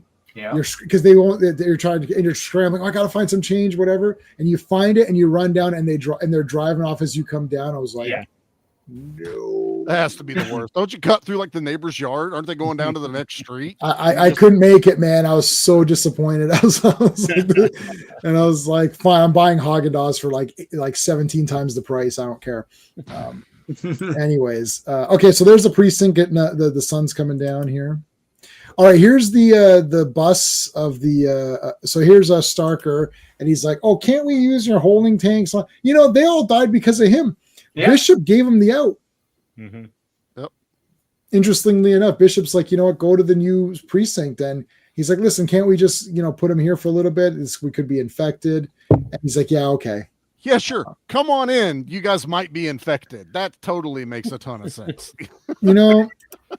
How about, where's my this is what where's the good here? This is what Bishop should have told him. You want some advice? Take your fancy clothes and your black silk underwear and go back to Disneyland. Go back to Disneyland. He should have told Starker that. It's like, get out of here. No, I don't want you here. I don't want you here. All right. So they bring him in. All right, so they put him in these. Now, here's where a little bit of the geography started. Even now, I've seen this many times. These holding tanks are very close to the exit of the back, which I always thought was weird. I think that there's supposed to be another section that we're not seeing. And just because of time constraints, budget constraints, location, whatever, we couldn't see the full thing. Because it feels like that door is right outside. And you're like, well, I think it's aptly named. That is the holding tanks. That's not the jail cells. Right. The building's way bigger than what we are shown in the movie. And he does say, hey, the only thing left basically accessible are the holding tanks when he gets left there. So I think this is like the intake. Right. Bring them in. They chuck them in here. Because if you pay attention, there's not a toilet in there. There's not anything. There's nothing. So this is literally the holding tanks, which would be we bring them in through that back door, stick them in there, process them, then move them up into the jail cells. Jail cell, yeah. Yes. Yeah. Yeah. So it does. They do make that. They do say that. So it's all good. It's just that I'm not. Jail. Yeah, I've never like really been inside, so I don't really know how it works or whatever. So it's like okay, I that's what I thought too. It's like they bring them in here. It's like this is just get them in there and hold them. We got to figure out where they're going to go, process them. Some might just go home. Some may do bail right there if they have money or whatever. They make their phone calls. So it's just the holding tanks. That's like a drunk tank, just something, where they're bringing them in to sleep it off, what have you. Yeah. So pretty simple. So again, more geography. Setting that up, that's where they are. He's like, that's Napoleon Wilson. He's like, no kidding. Now here's where Napoleon asks us for a smoke, and this is the only person so far up to this movie. We're about 36 minutes in. only character so far in the movie that has acknowledged Napoleon and said, no, sorry. He says sorry to him. I don't. Yeah. He's polite. He's immediately polite to him. Yeah. Yeah. Awesome. That is a great. Oh, there's Lee. We're not gonna. Oh yeah. No, we're not gonna get her. We're not gonna. Yeah. Okay. So that's her walking in. She looks topless. Yeah. Oh, there, bro. Say that again, Charlie. What? I said she looks topless. Yeah. Oh, yeah. How good is your pause game there, J-Man? Where's my? Why? Oh my. I was gonna.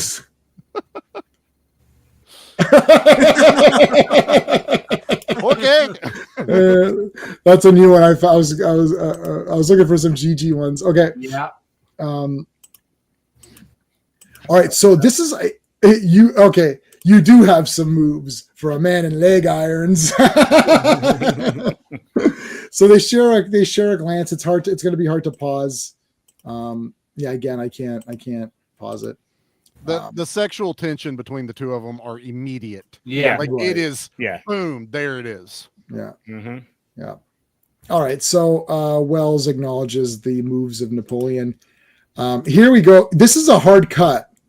Most of them have been pretty transitional. This is a hard cut. Time has passed. Mm-hmm. Like it's now dark. Yeah. The father has been chasing. We don't even get the father's name, right? Is his name in the credits? No. It's like Mr. and that last name. That's it. Yeah, I don't think his name is there. I'm trying to see. It just, and for the bus driver, it just says like, black warlord, Asian. They don't say Asian war, whatever. They just basically their race and then warlord after. So none of these guys have names. Nope. Okay, hard cut. We're in an action. We're in a chase scene. Yeah. Small one with a shootout. Mm-hmm. But the father does shoot Romero, who we're calling Romero. Yep. So he actually does kill the guy that killed his daughter. Yeah. Mm-hmm. Which is good. That's cool. He got his, it's not cool that his daughter's dead, but he did get his revenge. He's such a great actor, though, because you just look at that freeze frame there. He just looks genuinely bereft and distraught there. Just someone who's been edge. Yeah. Yeah. Yeah. No, good. Yeah. From this point on, this character almost disappears from the film. Yeah. Oh, absolutely. Say another word. He doesn't say anything else. It whispers. He gives a glance at the end of a thank you, sort of, to Bishop and the team. Yeah. That's it. This guy's gone. After this, he's pretty much gone. Yeah, like he's in shock, I think. Yeah. I think it's they say that pretty much. Like he's in shock. He's not going to talk when he's laying on the floor there. Like right here, I think is because this guy's like almost like shaking him, trying to get him to say something, and Bishop's like he's in shock. This is the exact center of the movie. Let's account for a 5-minute end credit sequence. 45 minutes in, 45 minutes left. Absolutely perfect 2-act structure on this one. There's no doubt. It's like, here we go. Now the movie's different. And it's interesting that it's about 40 minutes of setting all of this up to get to this point. Now, Assault on Precinct 13 or Assault on Precinct something, because the numbers are different, actually starts. The phone is cut off. Starker's makes fun of Bishop, which I didn't like. I thought he was a total ass. He goes, "You run this station like chicken night in Turkey," or whatever he says. Chicken night. Like that was a sort of unique insult. Random. Yeah, that's like okay. That's like in what's the third Day of the Dead, where he's like, "Stop feeding me a bowl of Greek salad." It's like, why is Greek salad being thrown under the bus? Like, it's actually pretty tasty. Yeah, it's fine. I like chicken. I don't know. Yeah. Okay, so he leaves. Big mistake. The lights just went out. I must say though, the one thing that I was kind of like, "What are you guys doing?" Everyone's looking through the window. Yeah. Just like, hey, and they're being shot at. And they're still looking through the window with the lights. I was on. also Crazy. unclear how you lock those doors because there's such a separation between them. It's Good like, call. what the? They were like saloon doors. I'm like, what? Yeah. Yeah. Yeah, they could put something in between. Yeah. And I think when Wells stands there, nobody's even going that way. And there's something we got to talk about the shots, because this is definitely a mistake or an afterthought, but we'll get to that. Okay, so the lights, so they don't actually know what's going on just yet. They're like, okay, the lights are out, what's happening? But remember, the lights and phone are supposed to be going out, but not till the morning. So is this a question of, oh, these people are just being lazy and shut them off, or are they not following the thing? But when Cheney goes out to see what's going on, he gets shot, and here's where, here. So he gets shot right here. He goes to call the station from his car, and he just gets nailed by silencers. And then Bishop goes to investigate that, and boom, you can see the shots. So this is actually pretty good. Like some of the explosions here, like right close to him. Yeah. Right. So now they're ducking, and he's like, okay, I'm trying to see where they are or whatever. And now the assault has begun. They go out, and I mean, everyone dies here. Yeah. Like this guy. Yeah. Sorry, what was that? Like the massacre. It was Yeah. Yeah. This Yeah, mirrors the kill box they had at the beginning. This is the inverted kill box. Yeah. Right. Yeah, this schmuck has gone right at Winston. Looks it's like Winston gets shot right away. Sicko here is just dead instantaneous. He doesn't know what happened. There's Charlie. Charlie takes it. What'd I do? Oh yeah. Charles Cipher, got nailed in the back. You'll come back in Halloween. It's fine. Yeah. I'll I shot bring him it back 6 times. He's back. I shot him 6 times. 6 times. 6 times.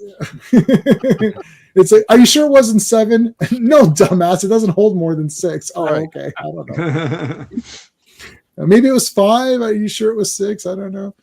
All right. So Napoleon gets the keys here, and then he hands it to, and I love that he drops one, and then Bishop does pick it up. Yeah. It's almost like an immediate mutual respect between the two of them, whenever you get to this point. All right, this is a lot of gunfire, a lot of, like, John Carpenter's like, how much can we get in like 3 minutes or whatever? So Right. I like it though, because, well, I think originally they were even toying with the idea of calling it The Siege, the movie. So making it feel like that. And then, Bishop even says it, it's a siege. This is what they're doing. I would have been a better title, to be honest. Yeah. I mean, if you're, especially since there's no Precinct 13. Or the assault. Yeah. It's So funny, when I went to, I remember the first time I got this DVD, it was at Best Buy in London, Ontario. And I went in and I said, I went to him, I said, can you tell me if you got Assault on Precinct 13? And she starts to type in assault, and she put an ASSULT. She's like, no, we don't have it. I'm like, you're not spelling the name correctly. Or you're going to get a totally different genre of movie with Asshole 13. That you do have to watch the first 12 to understand what's going on in Asphalt. Yeah, I remember when I was watching Emmanuel 5, and I thought I didn't see the first 4 Emmanuels. So somehow I was still able to enjoy it, but I'm lost. Yeah, I got there eventually. The flashbacks helped a lot. Yeah, that's the one with Monique Gabrielle, and I saw part 6, and then I stopped after that. Daniel Collins is here. How's it going? What's Daniel? up, brother?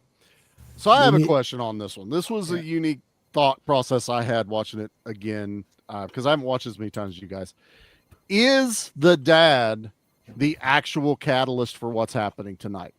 Or is it more or less he is everyone inside the precinct scapegoat to blame for everything that's happening? Because I think that all of these gangs have assembled fairly quickly. They were already planning something big before they killed the daughter, and the dad has been chasing them for quite a while and end up at the precinct. Don't they mention that earlier on? And they say when all the weapons are stolen, whatever, and they said, yeah, we don't know what they're going to be planning, but it's something bad. And that may be what was clear. That's correct when they say that.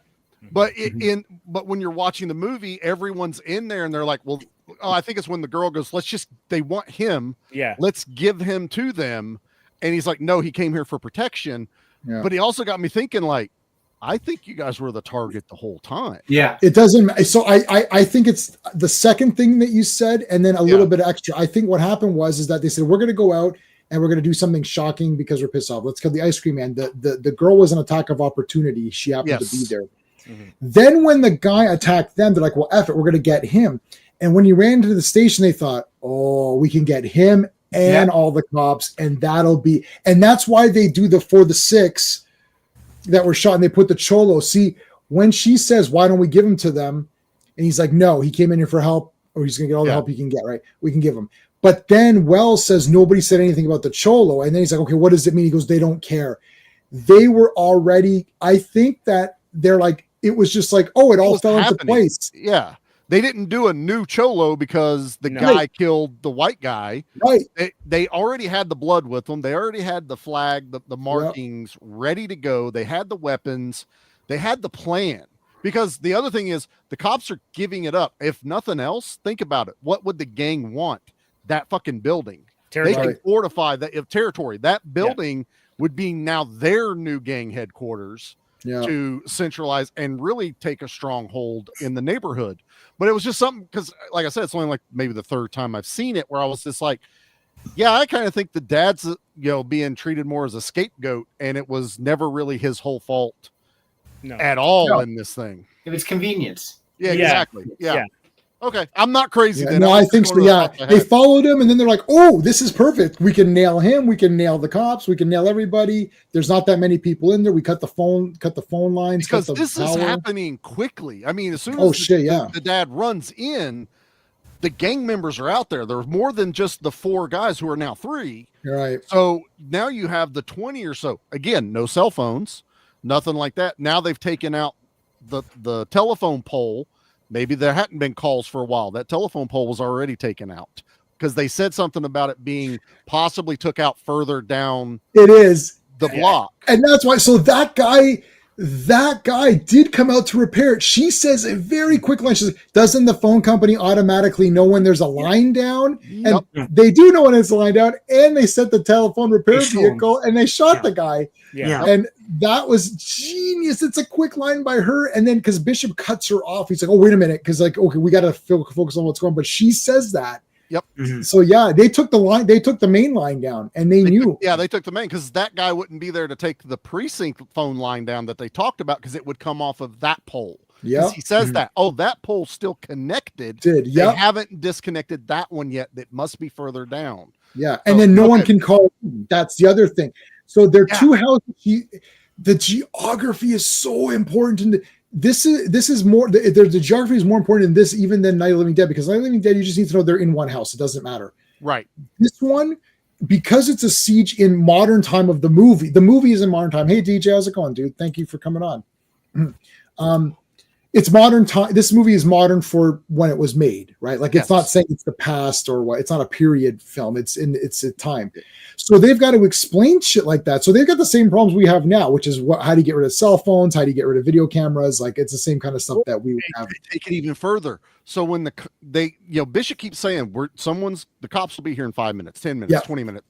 And then the other cops show up and they go, well, we keep getting calls. Yes. No one can pinpoint where it is. That's because right. The only working phone lines are further away. Yeah. And all they're hearing are like probably the echoes. It's pops. Probably just pops.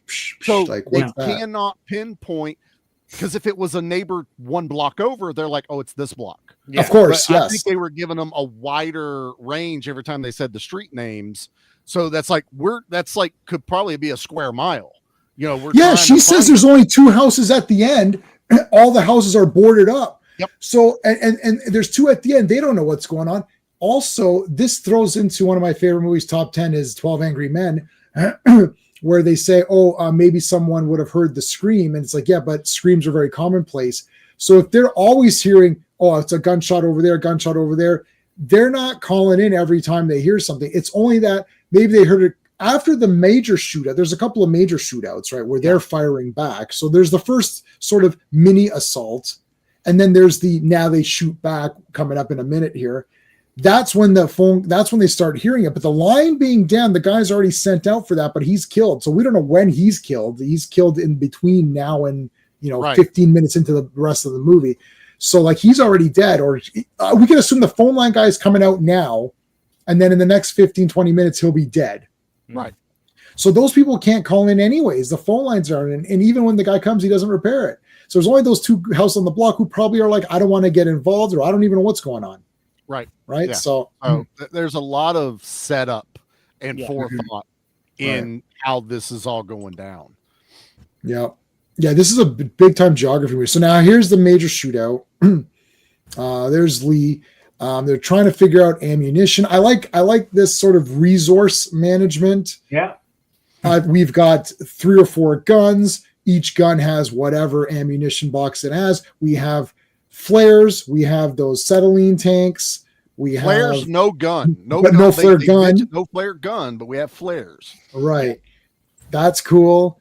Because it was been again, it's going against the grain, so it would have been way too convenient to go, well, there's a whole box of ammo. Maybe that's his thought process of why, oh, I found these loose shells over here. Let me load them in the shotgun before I box it up. Yeah. And put it in there because that's all we have left. It got missed in the shipment that's going out to the other one.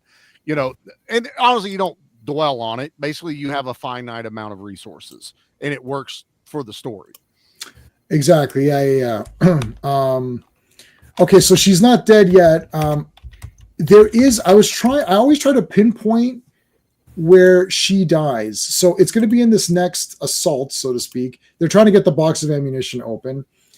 They're talking about how the cars are being moved around, the bodies are being taken away, this kinds of things. All this is being sort of discussed. We'll move it right. So as they're trying to, he goes, now he sees them. They're running around. You can see them back here. If you can see my mouse on the screen, you can see them running around. Now we're seeing the same shots we saw earlier, but actually we're seeing them now more clear with guys there. So now look at all the guys back here. Look, there's a shit ton. 1, 2, 3, 4, 5, 6, 7, 8, 9, 10, 11, 12, 13, 14, 15. 15 just off of this, 16, 18 guys just right there. Yeah. Here's your main guys. This is where we're getting the cholo that they're going to throw down. Right. So this guy came back. So maybe this guy was the reinforcements guy. He went to go get the reinforcements. He went to go change his shirt. Got a little bit of blood on it. Got to go change his shirt. Sweaty. That's it. But this whole scene, it goes back to what Owen's saying. Like once you get past these 3 guys in the forefront, after this, it's all like the plague. It's all the same, visuals in the back. There's no discernible person at any point during this attack. You know what this is a perfect analogous scene to? Aliens. So when Bill Paxton's character's like they're everywhere, and they're being descended upon, and the other girls, even the Bill Paxton character. Game over, man. Game over. Exactly. And and she give it to them. The same thing. Yeah. I can see that. Absolutely. Oh, I mean, it's clearly these movies. See, the reason why we still got good movies after this was that the people who are making these movies were inspired by great filmmakers of the past who made a lot of great Westerns or black and white movies. And then the people watching these movies got inspired, and then they moved on to do great movies. And as the movies and people have less knowledge and get like less excited about film, the worse it gets. And it just gets exponentially worse. Like just diluted, J-Man. You're right. It's totally diluted. Because how many times we sit here right now? This came out in 76. How many references that we've seen that's been done in other movies now So many. off of an independent, low budget movie that, to be honest, was actually forgotten about by most people till like the 90s. Right. So these guys just knew about, like, hey, you ever see that John Carpenter? Like, he did some really cool things on there. I'm going to make my protagonist in this robot movie be just like Bishop, or like Aliens. I think, let's take a little bit of this fear, this like just this siege attack, and make it feel more real, even though it's aliens in it. It's going to work. Right. Character Bishop. Bishop. There you go. Yeah, there you go. Damn. Good. That's pretty nailed right there. That is awesome. I love how quick they get into this basement too. Like it's no time. You're expecting like them to try to get in here, and then all of a sudden they turn that corner, and the gang members are like right there. Yeah. And she just like fucks them all up. I just love how she's just like. Yep. Look at that face. That's that Terminator face all of a sudden. Yeah.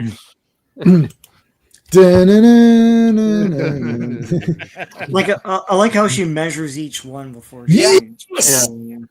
I'm so happy you said that, Sean. Because she's like F. You can see the concentration in the aim. I like that. She is the friggin' best character, and then Napoleon Wilson absolutely destroys this guy coming up. Yeah.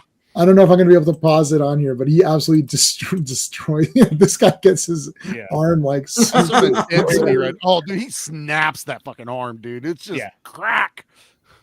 It's a well-known fact that Steven Seagal replayed this moment like many times. Oh, you don't know that is Steven Seagal. He was a stunt double for Napoleon in this movie. Yeah. Why don't you break his arm? It's like, oh, Steven, that's a great idea. It is. It definitely is. And then it's like, I'm going to use that on the Precinct 13. I wrote that. That's all those crawling around. You can leave me out. Yeah. Let's put her in charge. Put her in charge. Yeah. That was a funny scene. She's like, she has survived here alone without any weapons or trains. Oh, we can put her in charge. Affirmative. Steven Seagal's decent. That movie was a masterpiece. Yeah. Yes. And part 2 was even more of a masterpiece than part 1. And we're getting a 4K of it. Yeah. So yes. Seagal. Oh, you're gonna. Everyone's pretending like they care about the movie, except that cake scene in 4K. That's all they're gonna. That's the first thing they're gonna go to. That's gonna be a chapter. I bet you that'll be a chapter. Happy birthday, Mr. Seagal. That's the chapter. That's the chapter. All right, so the guys are coming through. He does manage to break it open, and oh, look at that! That's a great shot, dude. I love when he just unloads. It's just a yeah. This is it. Yeah, yeah. That so he just obliterated them right there. So yeah, right there, and he threw it to him, and look at this is so good. I love it. Yeah, he literally gets the gun and goes like he just starts immediately shooting them. And then he's got that great action pose face. Like, look at like he's like, yeah, I got him. Yeah. All right. I love that theme tune. Oh, I love it. Okay, so here's the big assault. And they're zombies. They're coming through the window. Zombies, yeah. They don't care. I love when he gets tangled in the blinds just for the visual of when he blows him away with the shotgun. Takes the blinds with him flying backwards. I'm like, that was a choice, and I'm here for it, sir. I love it. Yeah. This guy gets hit a couple times. Yeah. The windows. Well, look at that. That's a great scene. Oh my god, dude. Yeah. So now I'm positive you see Wells like there's like an effect there's what Sean was talking about, measuring the shots. But she's also injured at this point. You can see her arms. Yeah, so she's been shot. You can see right here. Doesn't even bother her. She's like, she's fleshing. And she's the only one wounded. Yeah. In the movie, even so there is a part where one of the gang members does get in and is able to get a couple of shots off before he falls. Yeah. Those are the shots that I'm guessing kill the Nancy Loomis. That's what I'm thinking. But it feels so like the camera pans and she's dead. Yeah. It makes you feel like, wait, what did I miss? Like, where's Julie? Or whatever she says, like Julie, and then it's like she's gone. But I think it's way more impactful that it just the camera pans and there she is. Not having like this big like dramatic death scene. Yeah. Like right here it is. It's just boom, dead.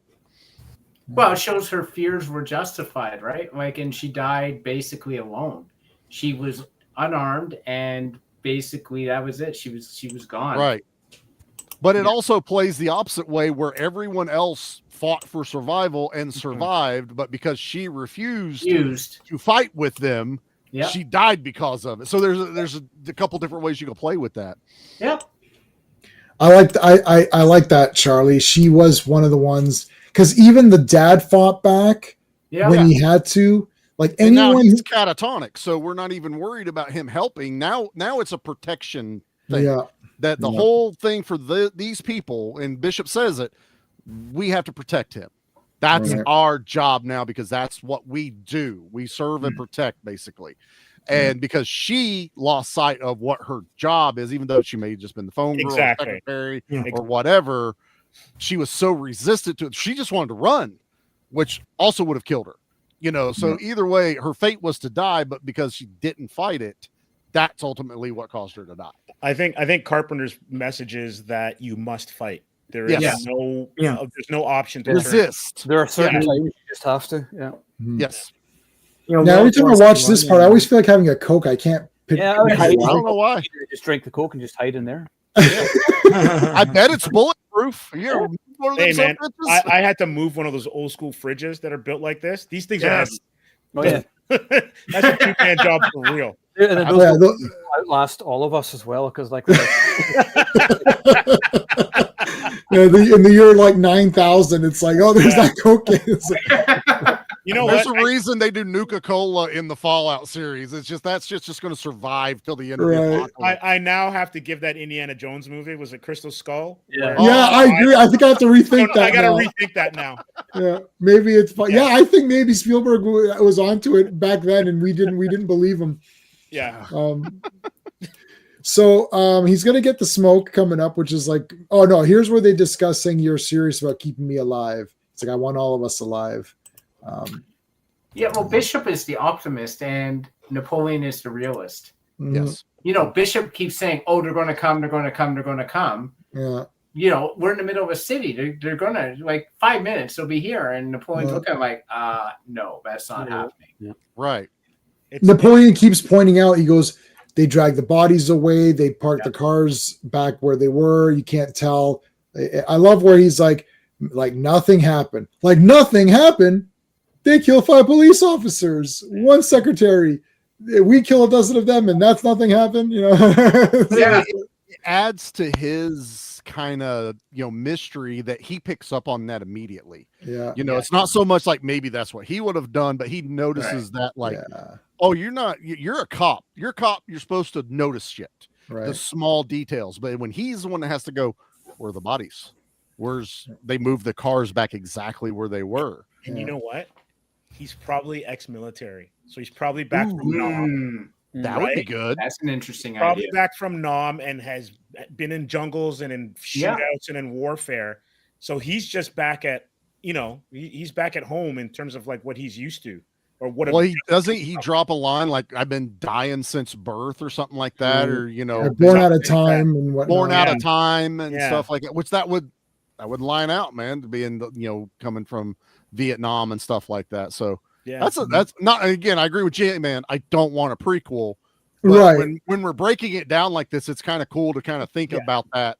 Well, Napoleon is a leader, war general, so again, Napoleon, it's like tactical and outsmarting your enemies and all that. They didn't have there's probably something definitely to that, just the way subtle. They just move the headstones. Yeah. They just move the headstones. Why would you do that? And so they pop up in the pool later. So okay, so now here's where he finally he helps Lee out, and he gets the smoke. For a movie like this, that's their sex scene.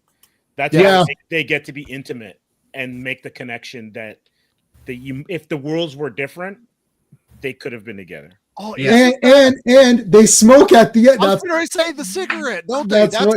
That's like the classic thing of they had sex in the older movies. Yes. Anytime they would smoke a cigarette, it was a visual of they had Yes. So I could see Carpenter throwing back to that easily right there on that. Yeah. There's no time to have it. About that. Yeah. This is it. Yeah. He they touch each other. I mean, he's not even touched a woman. Yeah. Right? He's like, days are like women. Each one is so goddamn precious, but they always end up leaving you. And here's one guy that's going to leave him as well. Mm-hmm. Yeah. So cool. Okay. All right. So now we're getting the Cholo, what's going on, he's like, whoa, nobody said anything about the Cholo. And he's like, well, what does it mean? What does it mean? He's great, man. I love his plan, save ass or whatever. That's Save ass. Save ass. I got this like, plan. Rocky and this movie came out about a week apart, so it's a big month for Tony Burton. For Tony Burton, yeah. Wow. That was awesome. Yeah. Drop the stove.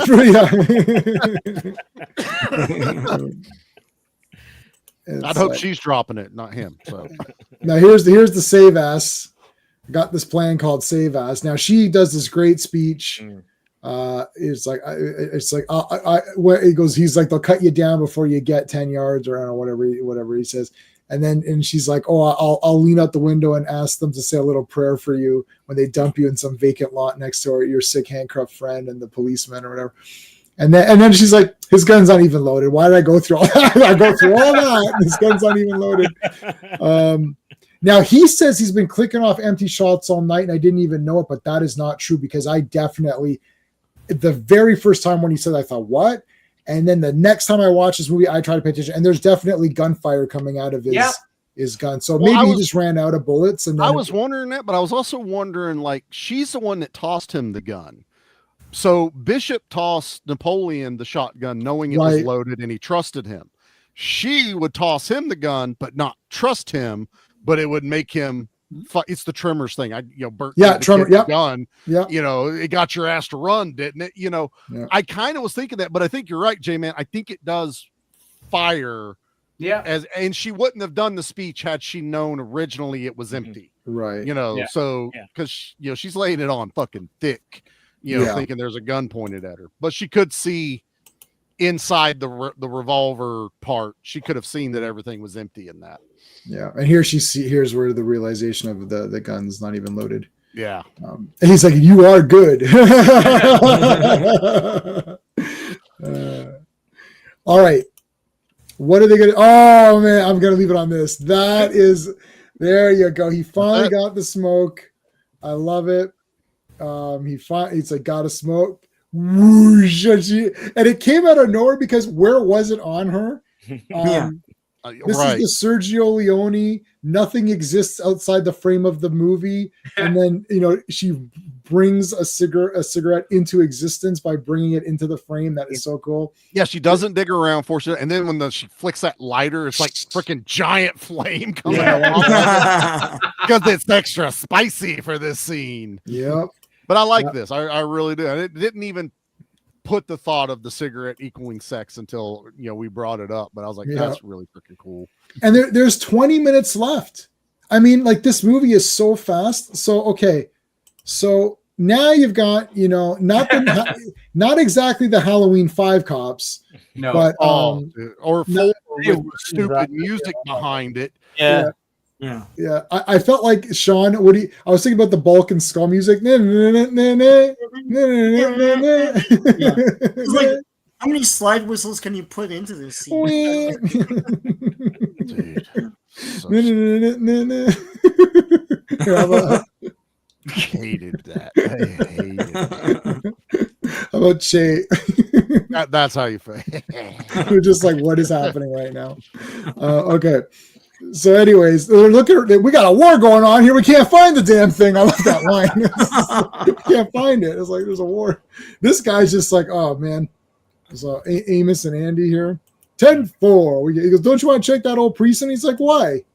Because that's where the action is, you goof. Like you're supposed to go. But this also is kind of telling you a story of how bad it is even elsewhere than right here where they are, because all the helicopters are occupied. There is no one to send for backup because, and I think they mentioned it earlier too, like it's going to be a busy night regardless of where they are. So you're learning that even more, they don't give a shit about this area. Like there's just way too much other shit going on that they're concerned about.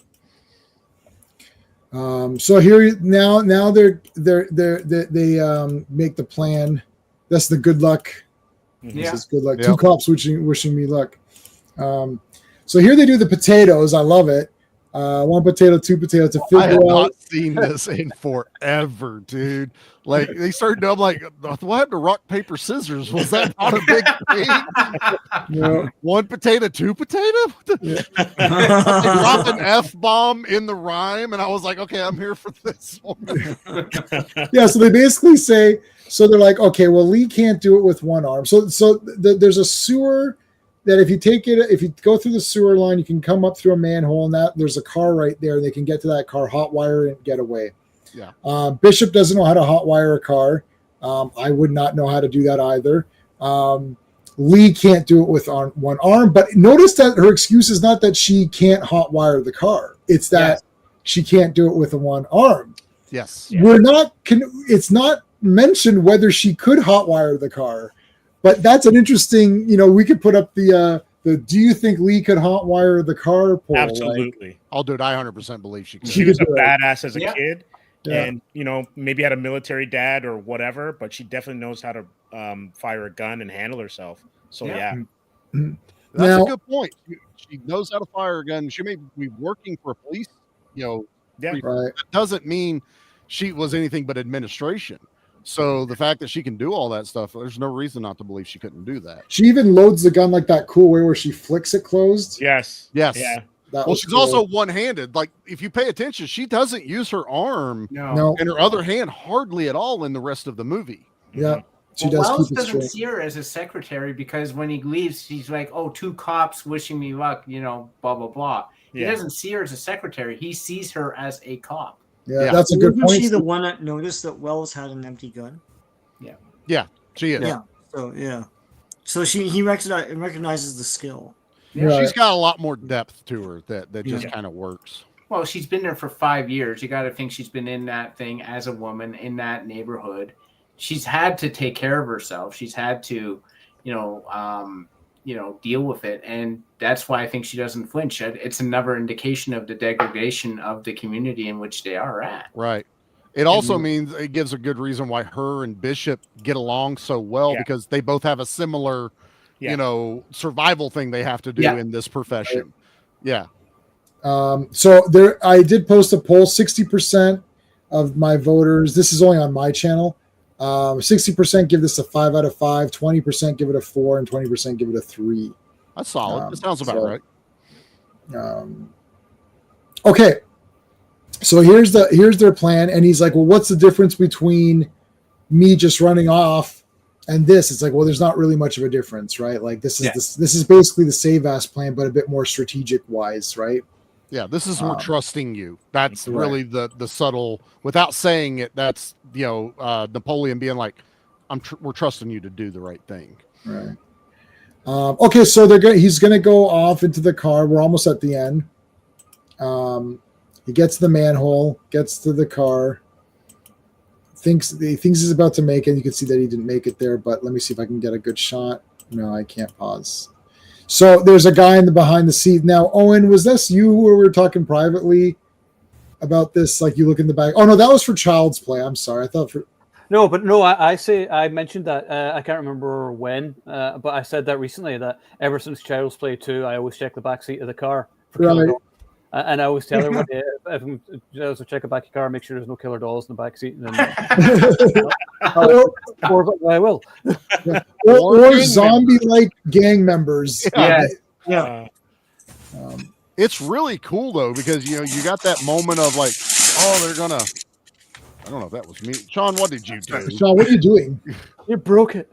The zombies are coming in through his window blinds. Yeah, what the hell's happening? Sorry about that. Yeah. Oh my god! But you get that it's like a horror movie. This is where this movie is like horror movie adjacent, and that guy just raises up like Michael Myers, in that back seat, and he's not a small gun either. It's a long rifle, but boom, just blows out the side of the window. It's awesome.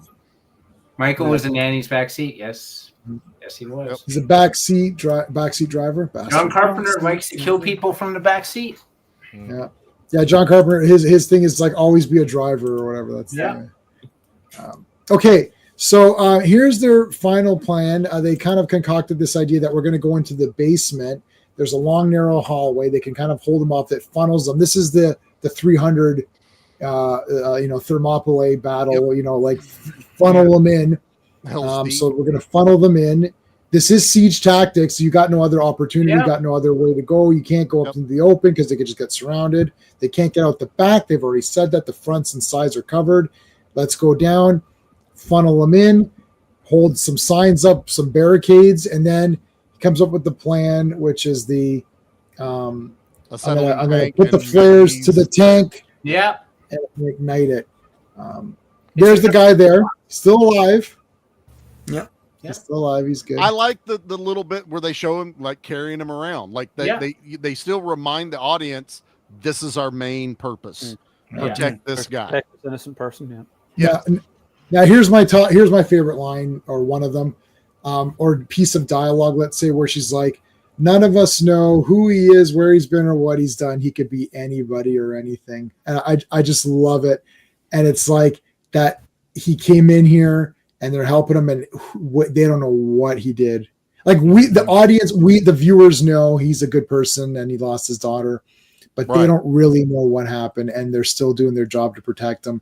And I just love that when it's verbalized that way, like he could be anybody or anything. It's like, that's cool. The second moment that was getting me thinking, like the people there are fully focused and convinced he's the reason this is happening. Yeah. We've seen the beginning of the movie with the cops taking out all of the gang members and find out about the guns, and we're able to put the pieces together, but they're not.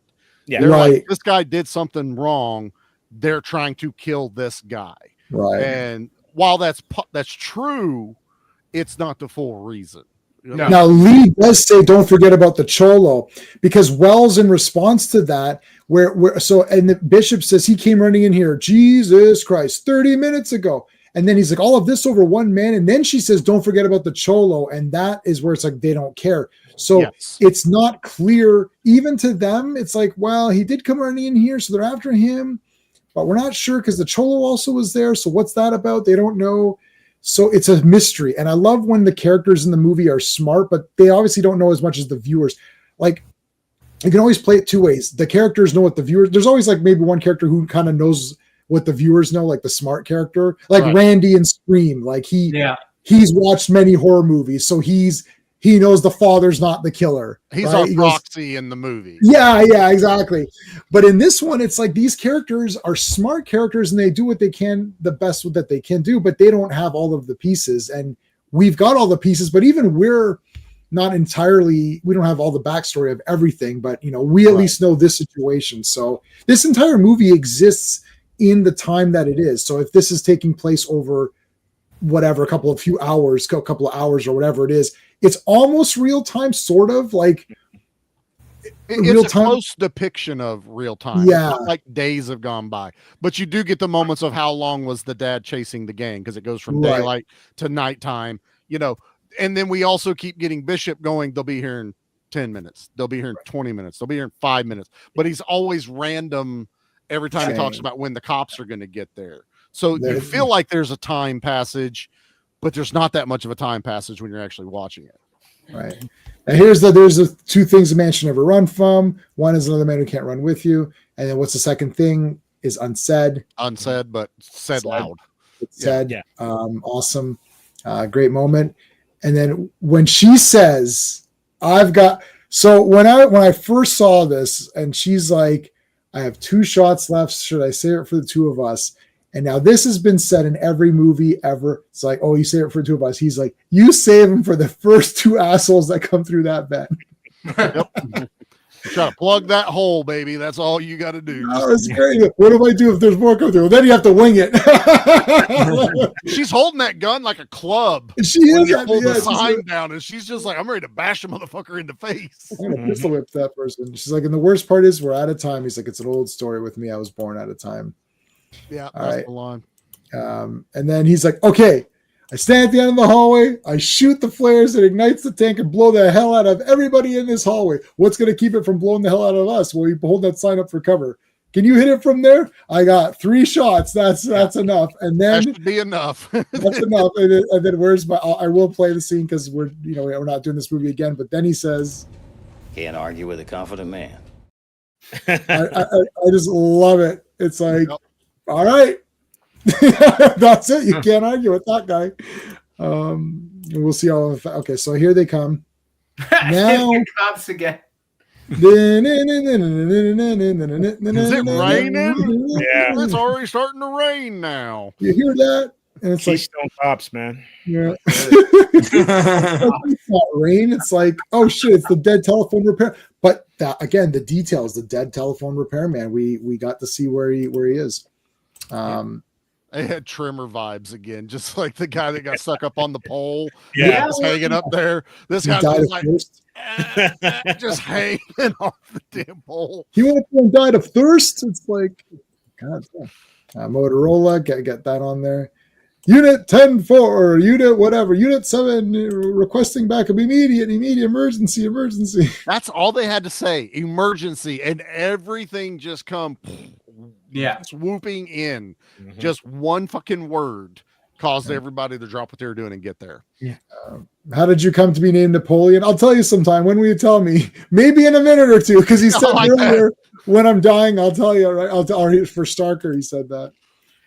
So this is your third kill box of the movie. Now you have, because they got them in, the criminals got the kill box in the beginning, then the gang evened up. So this is the third kill box. This is the third time that there's going to be a slaughter. Yep. Yeah, and now we know that they are good guys. Yeah. And these guys are for sure bad guys. Like, we Right. weren't sure in the very beginning. We're pretty sure now. So John Carpenter did pick a winner. Napoleon is as honorable as you can get, being a criminal. Like, he doesn't run away, as he says. He doesn't run away from the others.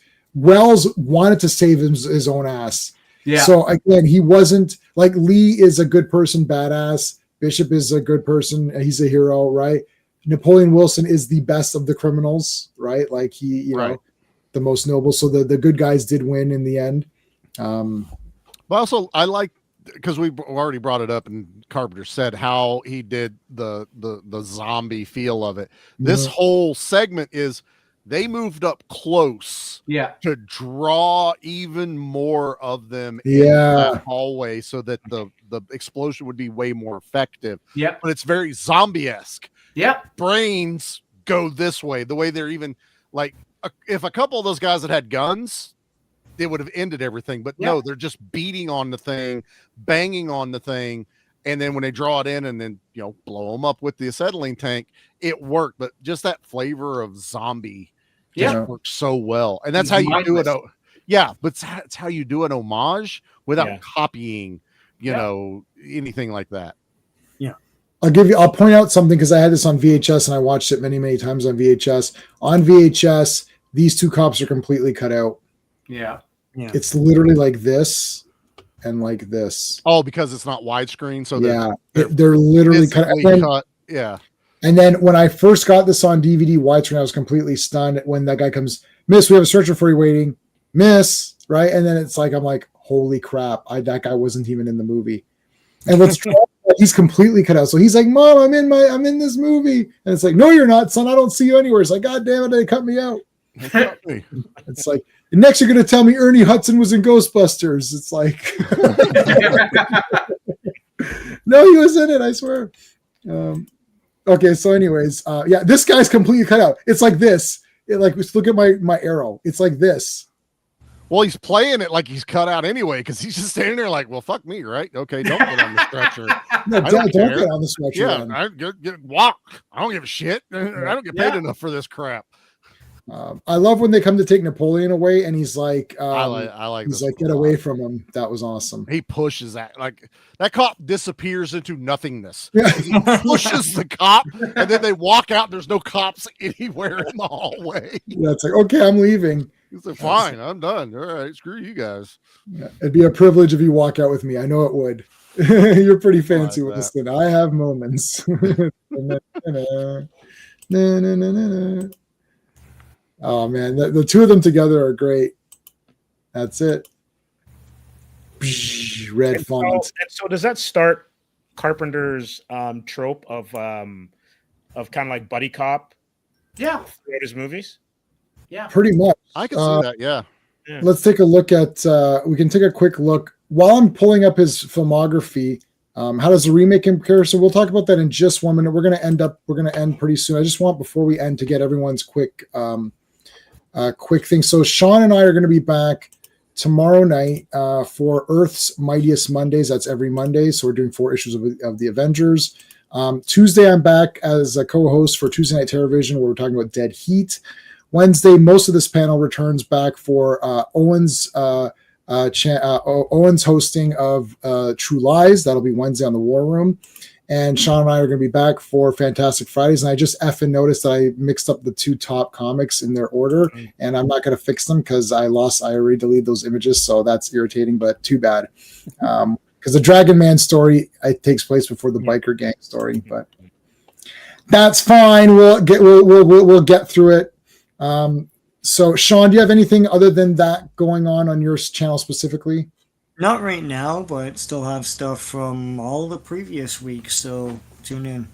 All right, awesome. Steve, anything you want to tell us about really quickly? Yeah, I'm still reviewing movies on Owen's The Action Elite and the Movie Elite. Still working on my book. So still writing. Just keep an eye on those things and you'll see me. All right, Charlie, what's going on the podcast? The main show's taking a break for the next 2 months, so it's B Action Takeover. We're doing nothing but B Action stuff. So this Tuesday is Best of the Best. Oh, so we're nice. That goes for A Action. I don't know where that comes. Look, B Action don't mean bad, boys. It means bad ass. So that's how that stuff works. Dustin had never seen it, so it's a great conversation we have about it. And then what we're doing is it's a new episode every other week, and then we're playing a guest appearance on other podcasts we had been on. Okay. Because in almost 5 years, I've never taken a break from the podcast. Every Tuesday, we've dropped an episode, and I haven't missed any. And I was like, you know what? 5 years, I need a break. So I'm taking a bit of a break, but we're still doing a few new episodes, just, breathing for a little while. Okay. And I'm still doing this stuff. So now I can, have time to watch more movies. Awesome. Steve, Comics Asylum, what's going on? We're putting together the last bit of the graphic novel, and we're getting Atrium translated into Portuguese and French. We have the Jim Starlin interview that's up, and I'm working on a Joe Rubenstein interview as well too. Awesome. So that's like all good stuff. Owen, I know we've got the War Room this Wednesday. What else is going on? We've got True Lies, then Maximum Risk next week. That's pretty much it, to be honest. I'm kind of just on autopilot at the moment, so nothing particularly exciting just now. Well, there's always articles being dropped, so make sure that's every day there's something going on. Okay. So that sort of, pseudo concludes Assault. Let's talk very, very quickly. I don't want to spend more than like a few minutes on this. No. The remake came out. I wasn't excited because I love this movie. I saw the remake, and I unfortunately, I just can't get over the fact that it's a remake. So I walked in, I saw it in the theater. I walked in angry about it. I like all the actors in it a lot. I actually liked all of the actors. I walked in thinking I'm going to not like it. I walked out not liking it. I probably talked myself into not liking it. I probably gave it an unfair chance. But the main issues of removing the gang of zombies and using corrupt cops, I'm like, that's weird. And then Lawrence Fishburne has a connection to the cops where he has information about it. Yeah, he's an informant. An informant. So that's weird. And I just didn't understand. This isn't even like, it's not even a remake. They should have just retitled that movie. It is almost nothing to do with this movie at all. Like, it's not a remake at all. So I don't even know why it was called that. I think it was a disservice because we'll hear from the other panel, because my feeling is that most of the other people on this panel thought it was pretty good. And, the only reason that it's not super high up is that it's clearly not this movie. So I don't know. Sean, what are your thoughts on the remake? I never saw it.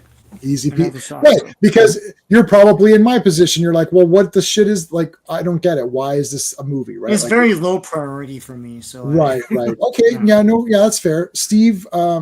Didn't watch it. I caught like 2 minutes of it, and I'm like, wait, this is the Assault on Precinct 13 remake? No, I just cut it off. Wow, that's brutal. Like to the point where we're not even giving it a shot, right? I have like this is a problem I have with these sort of movies is like this movie is going to be superior. You're not going to give me a different movie that's going to be like, oh, I'd rather watch this than the original Assault on Precinct 13. If it's and I've taken that attitude to a lot of things. If I just want to watch the real thing, I'm not going to bother watching your thing. I'm not going to give you a chance. That way, I'm not going to give you an unfair review because I'm just not going to review it. I'm not going to watch it. I mean, interesting. We all did watch the Halloween remake, but the thing with with some horror remakes is that the killings are still there and Michael Myers looks cool. So like Assault on Precinct 13 for me, because it was character setting, like theme, all of that stuff wasn't in this new movie. That's me checking out. Like, it's not like it's like The Thing where you're like, oh yeah, this more monsters, right? Like, oh, hey, PBR, thank you so much. Street Gang. Yes, you're a Street Gang. And Bjorn, how's it going? You love Sean's channel. Thank you. There you go, Sean. Okay, so Charlie, what were your thoughts? I like the remake, but the thing is, I'd only seen Assault on Precinct one time early on, so I didn't have a clear memory of what it was. If anything, it made me go back and watch the original and then go, oh, these are two totally different movies. I like it. I think Lawrence Fishburne nails it. Ethan Hawke plays a good role. I like that they're not copying the original. To me, that would be a bigger disservice of being like, no, we can do it better. I don't feel like they're trying to do it better. I think they took a different angle, which we talked about. They took the corrupt cop angle and they built on that more, which made it an interesting story. And now you're like, I don't know who to trust on here. It's not the same movie, but I kind of agree with you that maybe it should have been named something. But then also, what the hell do you name it? And do you lose all the recognition of it being a remake of a John Carpenter film to get those fans to watch it? But that blew up because 3 fans almost didn't watch it or did, I did go to see it in the theater, but he hate fucked it, and he's like, I don't give a shit about it. I actually own it. Yeah. I've watched it. I think I've watched it one more time than this. I think I've seen it 4 times. This one now 3. I kind of want to go watch it again. Just now that this one's fresh again, and I want to go watch the remake one more time. I think it's worth your time. Yeah. Steve, have you seen the remake? Nope. Okay. But that's just due to you just never got around to seeing it, not I'm not going to watch it because you hadn't seen this movie either. So it wasn't a planned, not like the two top boys were like, yeah, F it, I've just got no time for this, right? Yeah. And I watched it. I was like, yeah, this movie will suck. And I was like, yeah, it sucks. Thanks. Bye. Okay. So, all right. No worries. Owen, I know Owen saw it for sure. Yeah, I have it on Blu-ray, but I've actually only watched it once. I remember enjoying it and thinking, yes, all right. I haven't had any desire to watch it again. I don't remember anything about it. I just remember thinking it had a cool cast and it was relatively entertaining, but it's just something different from the original, which I suppose is a good thing. You don't want it just to be the same movie, so I don't mind that they changed some stuff up and tried to do something different from it, but they maybe shouldn't have bothered. If it ain't broken, I mean, I think that's ultimately what you take away from it. Didn't need to be done, right? But no, but what Owen just said there is what it's not that it's like I don't want the same. I don't want it. There's only one Assault on Precinct 13. This is the movie. Make up your own thing. But we want John Carpenter's name or make up your own name. Yeah, but we want this or make your own thing up. And then they ended up doing their own thing, but just stole the name, which kind of just pisses me off. Then so then it's just like, well, you just took the name just to get people into the seats. Because your movie's not even the same, right? Like it's like, well, I mean, you can look at it like that, but and again, I think sometimes though it's a little unfair because it could still be a good movie if you gave it a chance. Which to me, I gave it a chance because I just didn't have the nostalgia of the original or the memory of the original as clear in my head. It, like I said, if anything, it gave me the opinion that I needed to watch the original one more time. Right, and I love just like it's different. My problem is I love the original one too much, and it's a one-off movie. It's not like there's 7 Halloween movies, and now 2 or 3 of them are kind of shitty. So now there's a remake. Okay, whatever. There's 7. There's 8 or 9 Hellraisers, and 3 of them are kind of shitty. Okay, they remade it. Okay, whatever. Like there's only one Assault on Precinct 13, and it's 30 years removed, wasn't it? Somewhere around there, right? Yeah, the OG to the remake. So it's like we talk about Maverick doing shit like that. It's like, wow, we waited so long for fucking Precinct 13 took them 30 years to do something else with it. Jesus. Yeah, I'm not angry at it anymore. I was back then. I'm not angry at it anymore, and I would consider even watching it just to remind myself. I'd be curious about you guys actually watch. I would love to know. I don't think Steven's gonna. Steven's like he does. Steve's not gonna do that. He drew the line in the sand. He said no further. I have to do this summer, man.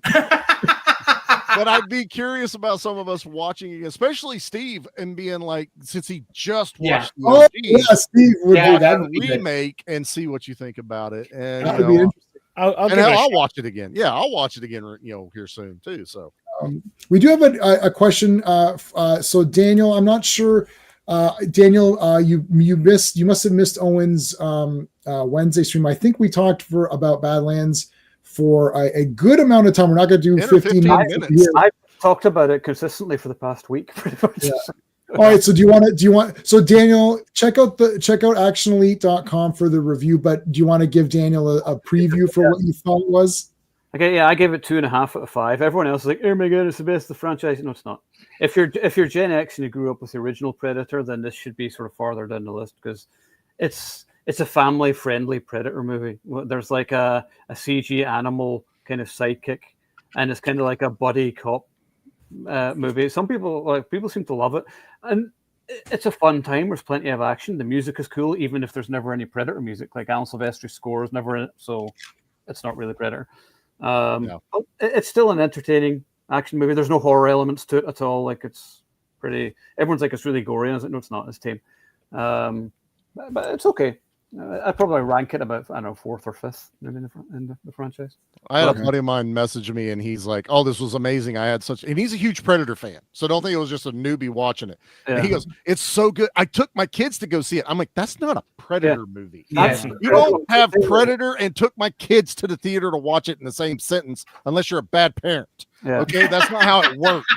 Predator's something we all as kids experienced way too fucking young. Supposed to. Yeah, right. We weren't supposed to watch it. But that's how I rank it. PG-13 too. Fuck off. No. I think so. I watched Outland. I got the 4K of Outland. So maybe we should do. I know we already covered it on our tournament. Maybe we can do it again. We didn't dig into it like we do here. I think that would be fun to dig into. Let's put it on the docket then. That'd be for Circle of Iron. I think that might be a good. Anyways, this movie, that movie, the Predator, okay, whoa. Predator, Part 1, the real Predator movie. I was going to say the real Predator movie. Predator 2, whatever. Rambo, like whatever. First Blood, Rambo 2 for sure. These are what I call real movies. Like, I woke up this morning, I was like, Outland, let's put the 4K on. I watched it, and I just felt so good. The movie ended, I was like, man, that's a real movie. There's no stupid shit going on. There's no dumbass. You watch this. I watched this movie at night, and I'm like, I've memorized it. Or if the movie is playing, I could do all of it probably. And I'm like, this is a real movie. There's no dumbass shit going on. There's no stupid comedy. There's no like, hey, we're winking at the camera. We're being silly and goofy. It's like, or we're doing some dumb shit. It's like, here's your heroes. Here's your bad guys. They get destroyed at the end. Some people get killed. It's a real movie. It's not just like a macho badass movie. It's just a real movie. Like there's other real movies like 12 Angry Men is a real movie. Inherit the Wind. That's one of Steve's favorites. It's a real movie. That's the best that we just did. That's a real movie. Yeah. I agree with that. It's like, and I'm not saying they need to be 10 out of 10 movies. What I'm saying is that it's a movie. Owen mentioned this very early in the stream, which is it is made for adults. So these people think, oh, it's slow. It's not that it's slow. It's made for adults who can think. Modern movies are made for grown-ups. They're made for kids. Like the thing is with Badlands, and this is the last time I'm going to talk about this movie because I've talking about it. But I just want to get this off my chest. And I was like it's a fucking Disney movie. It's a Disney movie. It feels like it. Like it could easily have just been like a cartoon or something, I was just like, nah, I know. Like I said, I understand why people enjoy it. Like there is plenty to enjoy, but for me, who grew up, you guys, you're like, I'm sure you'll watch it at some point, and you'll be like, yeah, it was okay, but I'll probably never watch it again. Right. Yeah, I'm waiting until streaming.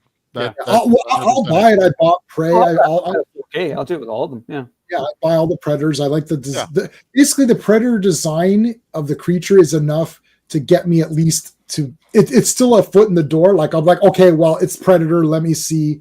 It's like RoboCop. I bought the series. I like if it's RoboCop. I know Charlie obviously loves RoboCop. Yeah. I've got part 3 up there. Okay, I saw 3 in the theater. I have Prime directives. I have Prime directives. Yeah. The RoboCop series was filmed here, though, wasn't it? Like I remember watching it. I was like, "That's Mississauga." Yeah, it could be. Yeah, it's all around. It's like, you'll see my house, and I'll point it out next time. No, but those are all whatever. But RoboCop was a real movie. Yeah, like it's like that's a real movie. Total Recall, right? It's like it's a real. It's like there's no like just dumb crap. You could tell. You could if you're sitting there, and if you after you watch, you're like, man, that was pretty awesome. I got Robo Warriors. That was one I just picked up. You're watching it, it's over. You're like, yeah, that was cool, man. Right? Like Nemesis Part 1 for sure. No, the other ones no. But Nemesis Part 1, you watch like, oh, that was awesome.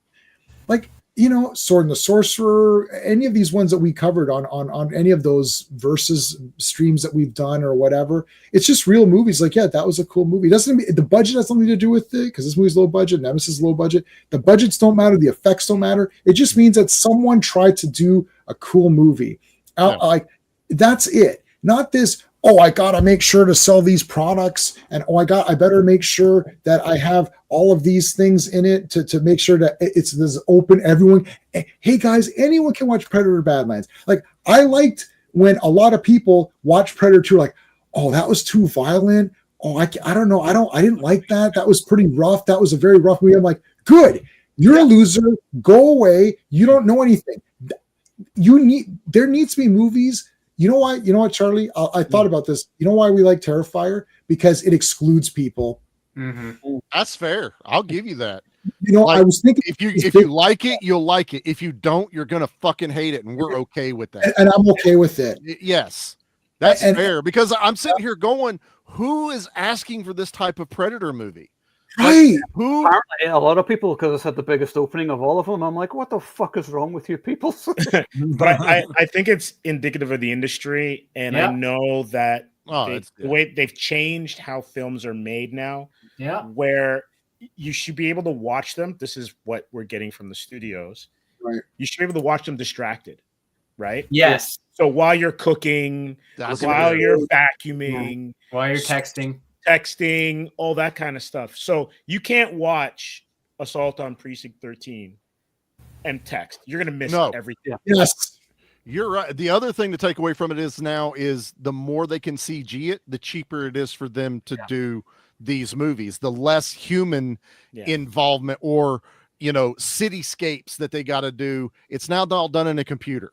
Now it's this less involvement of people being in it. Yeah, and like I always say this, that in most movies you watch these days, nothing looks like they take place in the real world. It's all color-graded. Yeah, everything is kind of gray. I remember Sean mentioned that. Like the View from Vendetta stream and saying how in the late 2000s or whatever, they're just saying films all became ugly. The Zack Snyder effect, basically, where they took the color of it and it's like, why did you do that? So it's like you watch Assault. We can close it off with this. You're watching Assault. You're like, yeah, man, this is like, oh shit, and it is a horror movie, but like, there's no you're not walking away from like, oh man, like you might walk away thinking, man, that was awesome, but like shit, oh man, that was pretty rough. But you feel bad, yeah, right. There's no annoying person, and there isn't like, oh, we have to make this girl really tough, and there's no obvious crap like Aliens. These are real movies. You watch Alien, you're like, fuck, that was awesome. Like, holy shit, like wow. Yeah. The last one, I will say, Dread 2012. I walked out of the theater. I was like, wow, that was a real movie. And like Sean and Steve have heard me say this before, like, oh, that's a real movie. Oh, that's a real. It's like, well, that was a real movie. Not, and even though I love some of the superhero movies, some of them are just like they're not real movies. Like there's like they were fun or goofy, but like, Alien, Terminator. Like, man, I saw Terminator. Remember when you first saw Terminator? Like you watch, you're like, holy crap! Like that was fucking awesome. Like, oh my god, it's like I gotta watch that again, right? Like, just think like Raiders, like I mean, all these ones like Temple. I would throw Temple in there too. You're like, god damn, that was wicked, right? Like, you're just not. It's just not happening. Even if I like a movie and we walk out, and even if all of us walk out and think that was really cool. Oh, Sisu, that's a real movie. Sisu's a real one. The Raid. We're like, oh shit. wow, okay, that's a legit movie. Not even if we like a movie, it's like, oh, Iron Man 2, that was pretty cool. That was kind of fun. Yeah, okay, whatever. Like if it was erased from existence, you're like, oh, well, I guess there's no Iron Man 2 anymore. Like, who cares, right? Like if you erased Terminator, like your life would be worse for that, because you'd be like, wow, I remember watching Terminator and be like, this is the great, like we saw Terminator, we're like, an Escape from New York, RoboCop, like, I don't know, man. It's brutal. That's why people. Yeah. That's why I'm hard on these movies. That's why I'm like, you know what? It's 0, 1 out of 10. Look, how is any Badlands can't be 1 out of 10, right? Like, I mean, that's crazy. But it's just like, no, I don't want you to get any props because you're bullshit.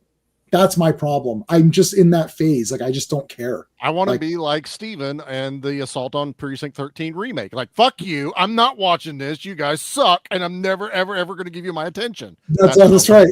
Yeah. Be like Steven. It's exactly right, Charlie. It's exactly what I said. Where's my we're ending it now. First of all, we'll give him this message. So thank you for the message. But like this is Steve's reaction. What's this bullshit? That's it, guys. Thank you so much for being here. This is a lot of fun going through this movie. I appreciate it. If you're watching this later on, thank you so much. I appreciate you guys watching. I appreciate everybody in chat. Thank you to the super friends. Hopefully we'll see everybody tomorrow for Avengers. A lot of fun on this stream. It was great. If you're watching this on replay, thank you so much. Make sure you check out everyone's channels. Links are in the description and in chat. That's it. We'll see you on the next one. Thank you, everybody. Until next time.